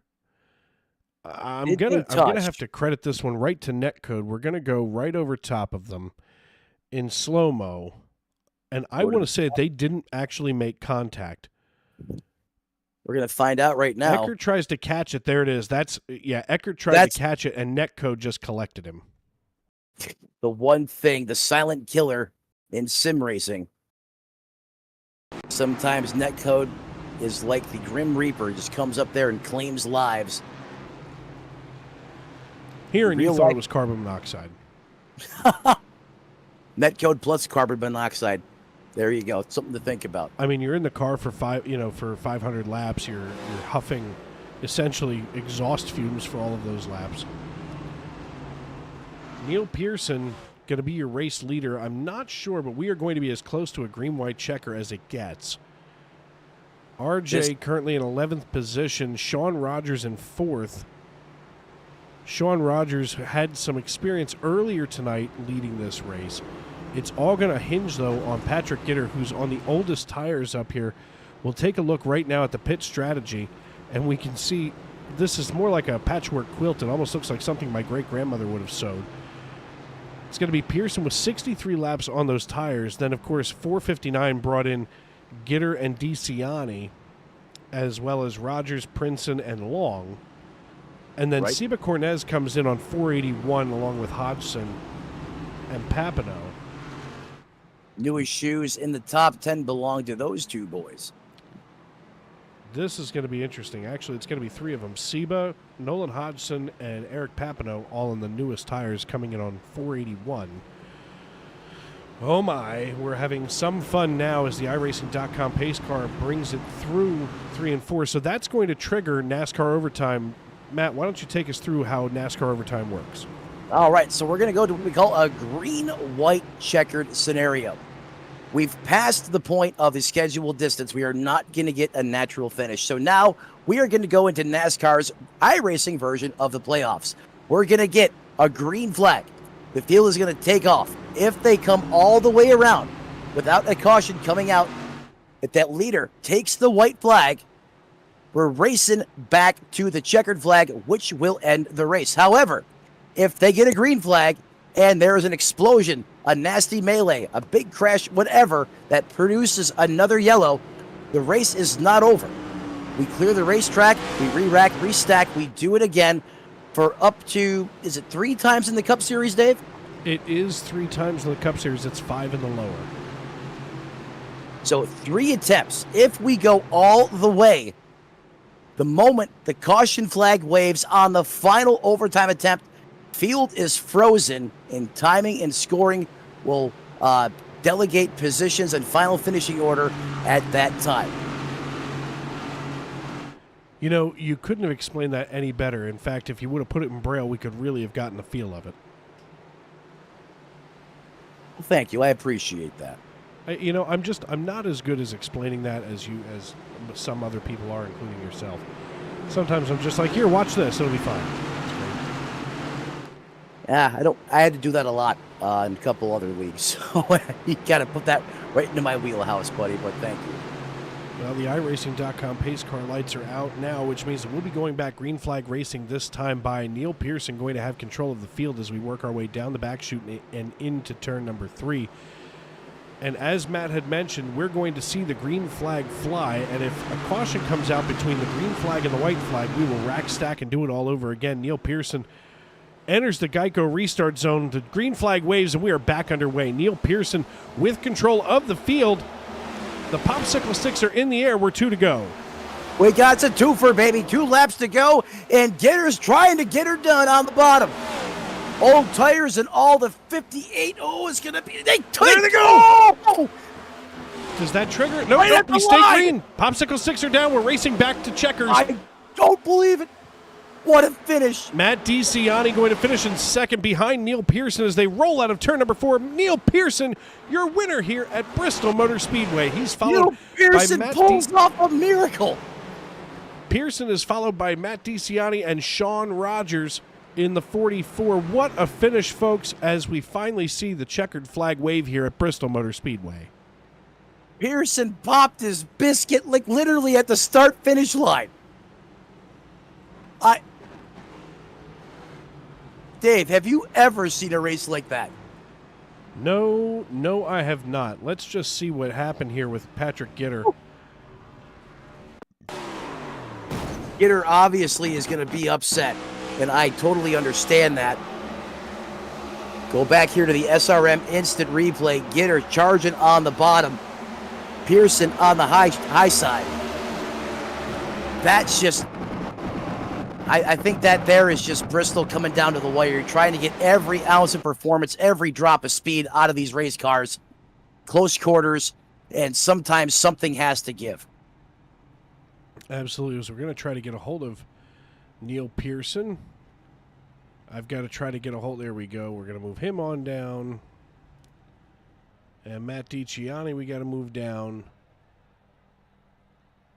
Come on, Matt. Where'd you go? There he is, TCP E10. I'm still trying to pull myself with us off. now, Matt, I believe that you do have Neil Pearson, our race winner, with you. Neil Pearson, Matt, and Dave up in the SRM booth. You got me, buddy. Hey, how you going, guys? I'm still trying to pull my jaw off the floor after that race. How did you manage to win that race? I don't know. I mean, I knew if I had the outside, I'd be able to hold off Patrick Gitter. And yeah, he was trying everything he could. I mean, I think he just rubbed my door, like 1 to go or whatever it was, and that spun him out, unfortunately. But oh man, my heart's pumping a million miles an hour. Yours is. Don't even ask me what my pulse rate is. I stood up this whole race. That was absolutely nuts. I mean, it looked like, you know, at any point in time of this race, you were really strong there. Then you see these other guys that just explode with performance, you know, the shakeups, the battling on the racetrack. Then you guys make that contact literally at the start-finish line. We didn't know if it was going back to caution or staying green. Did you just stick with your gut instinct and keep your foot in it and said, hey, if the caution comes out, it comes out. I'm not lifting until I see God or the checkered flag type scenario? Pretty much, I wasn't lifting for anything. So, you know, like I just in case, you know, anything happened, I was just not lifting. You know, I didn't want him to, you know, maybe slide through, get the in front of me, and then the caution came out. So, you know, like I was just not lifting. I was just going for it. Well, Neil Pearson, welcome to the Stacy Strong Cup Series, my friend. That was as good of a drive as I have ever seen on a tough, difficult race course. Who do you want to thank who helps you get it done on the 58, my man? Yeah, just my teammates, Bobby and Matt. Yeah, Rocco for the setups, myself for the awesome looking cars, my Australian teammates, you guys for the awesome broadcast. You know, I can't wait to go back and watch it. Oh man, my brain's just going nuts. SSN or SNN, sorry, for the Great League. I've been looking since the 100% closed down. I've been looking for a decent league to come race 100%, and my schedule rocked up that I can get Monday mornings free. So yeah, it looks like I'm hopefully here to stay, and I'm hoping to get a charter soon because being only 4 spots available is highly stressful. Well, there he is, ladies and gentlemen. He may be new to the series, but this man is FAST fast. Neil Pearson puts on a thriller epic overtime win, and he takes the W here from the last great Coliseum. Dave Regal, back to you.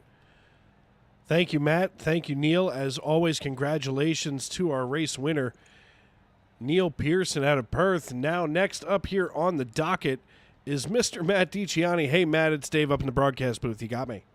Yeah, I got you guys. Hey, man, listen, congratulations on the P2 finish tonight. You definitely you went from third to second. with literally, a couple hundred yards to go.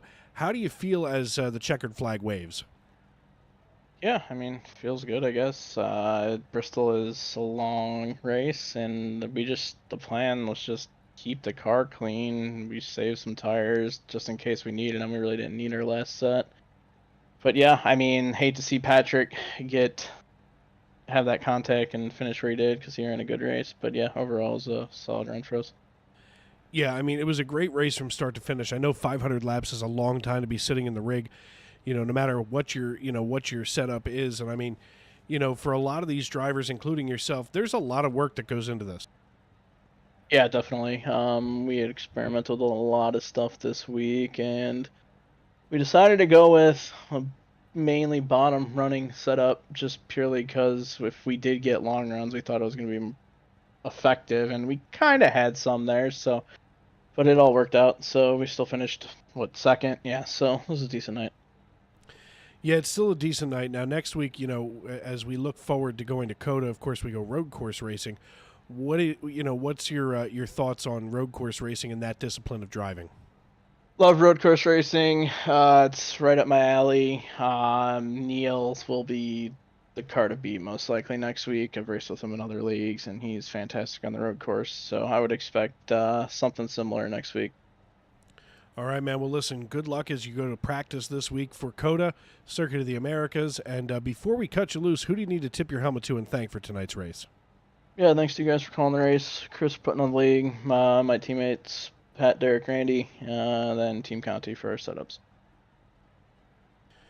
All right, my friend. Well, listen, congrats on the P2 finish. We will see you next week at COTA. All right, thanks, guys.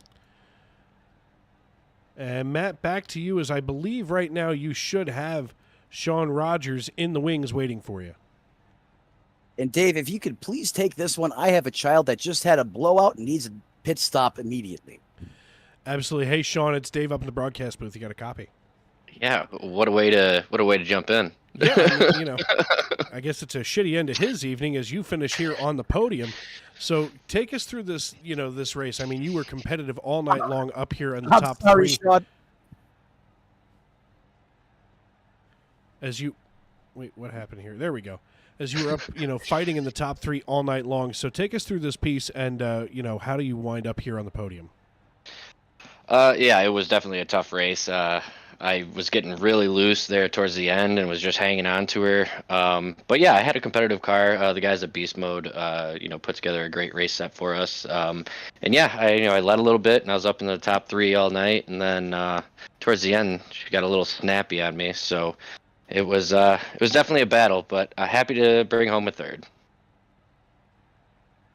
Yeah, third position is still no slouch, especially in this league when you have the competition that you have around you. I mean, the traffic was insane all night long. I know in these next-gen cars we have a tendency to suddenly go single file, but there was almost never a period where you were alone on the racetrack. What was the traffic like as you were trying to come back up through the file, getting back up here to third? Oh yeah, no, it's definitely tough. You gotta weigh, do I push it now or, burn your stuff up and hope for a caution? So yeah, it was definitely tough. And even when I was up front, hitting lap traffic was tough. I mean, there was huge wads of cars that we, trying to get by. And actually, to take the lead at one of the times, I used one of the lap cars as a pick. So yeah, it was definitely tough fighting through the field. Oh yeah, we watched you use those cars as a pick, and it was impressive. Regardless whether you finished first or third or dead last. I mean, when you get into that lap traffic, it can be a flippin' nightmare, that's for sure. But listen, before we cut you loose tonight, who do you need to thank and tip your helmet to? Well, of course, shout out the guys at Beast Mode. Kenny put together a great set. Shout out to my wonderful girlfriend, Amanda, who I'm sure was in the comments and cheering me on all race. Yep, absolutely. Yeah, and shout out to my teammate, Chris. He had a decent run going, and unfortunately he got involved in something there towards the end. But shout out to my teammates, Chris and Jeff. All right, man. Well, listen, congratulations on the P3 finish. We'll see you next week at COTA. Yep, can't wait. See you guys. Yeah, sorry about that, guys. I want to apologize to Sean Rogers there. I got him handed off to the pit crew, but can't say enough about the run for the 44 tonight. Backs it up after a very strong performance last week. He's tipping the hat there to Kenny Capola over at Team Watson Racing. and his team owner. Those guys are always bad fast. And what a run for the 44 tonight, Dave. Not just the 44, but all 39 of these cars that came out here tonight. I mean, from, of course, our race winner, Neil Pearson, all the way down to Randall Watkins, who just had 38 laps in the books before he had to put it on the hauler. I mean, every one of these drivers put some effort into Bristol Motor Speedway, and, it's Bristol, baby. This is what we're here for. Well said, and I couldn't find a better way to say it. My jaw is still unhinged. I cannot believe the show that we got to sit here and witness tonight.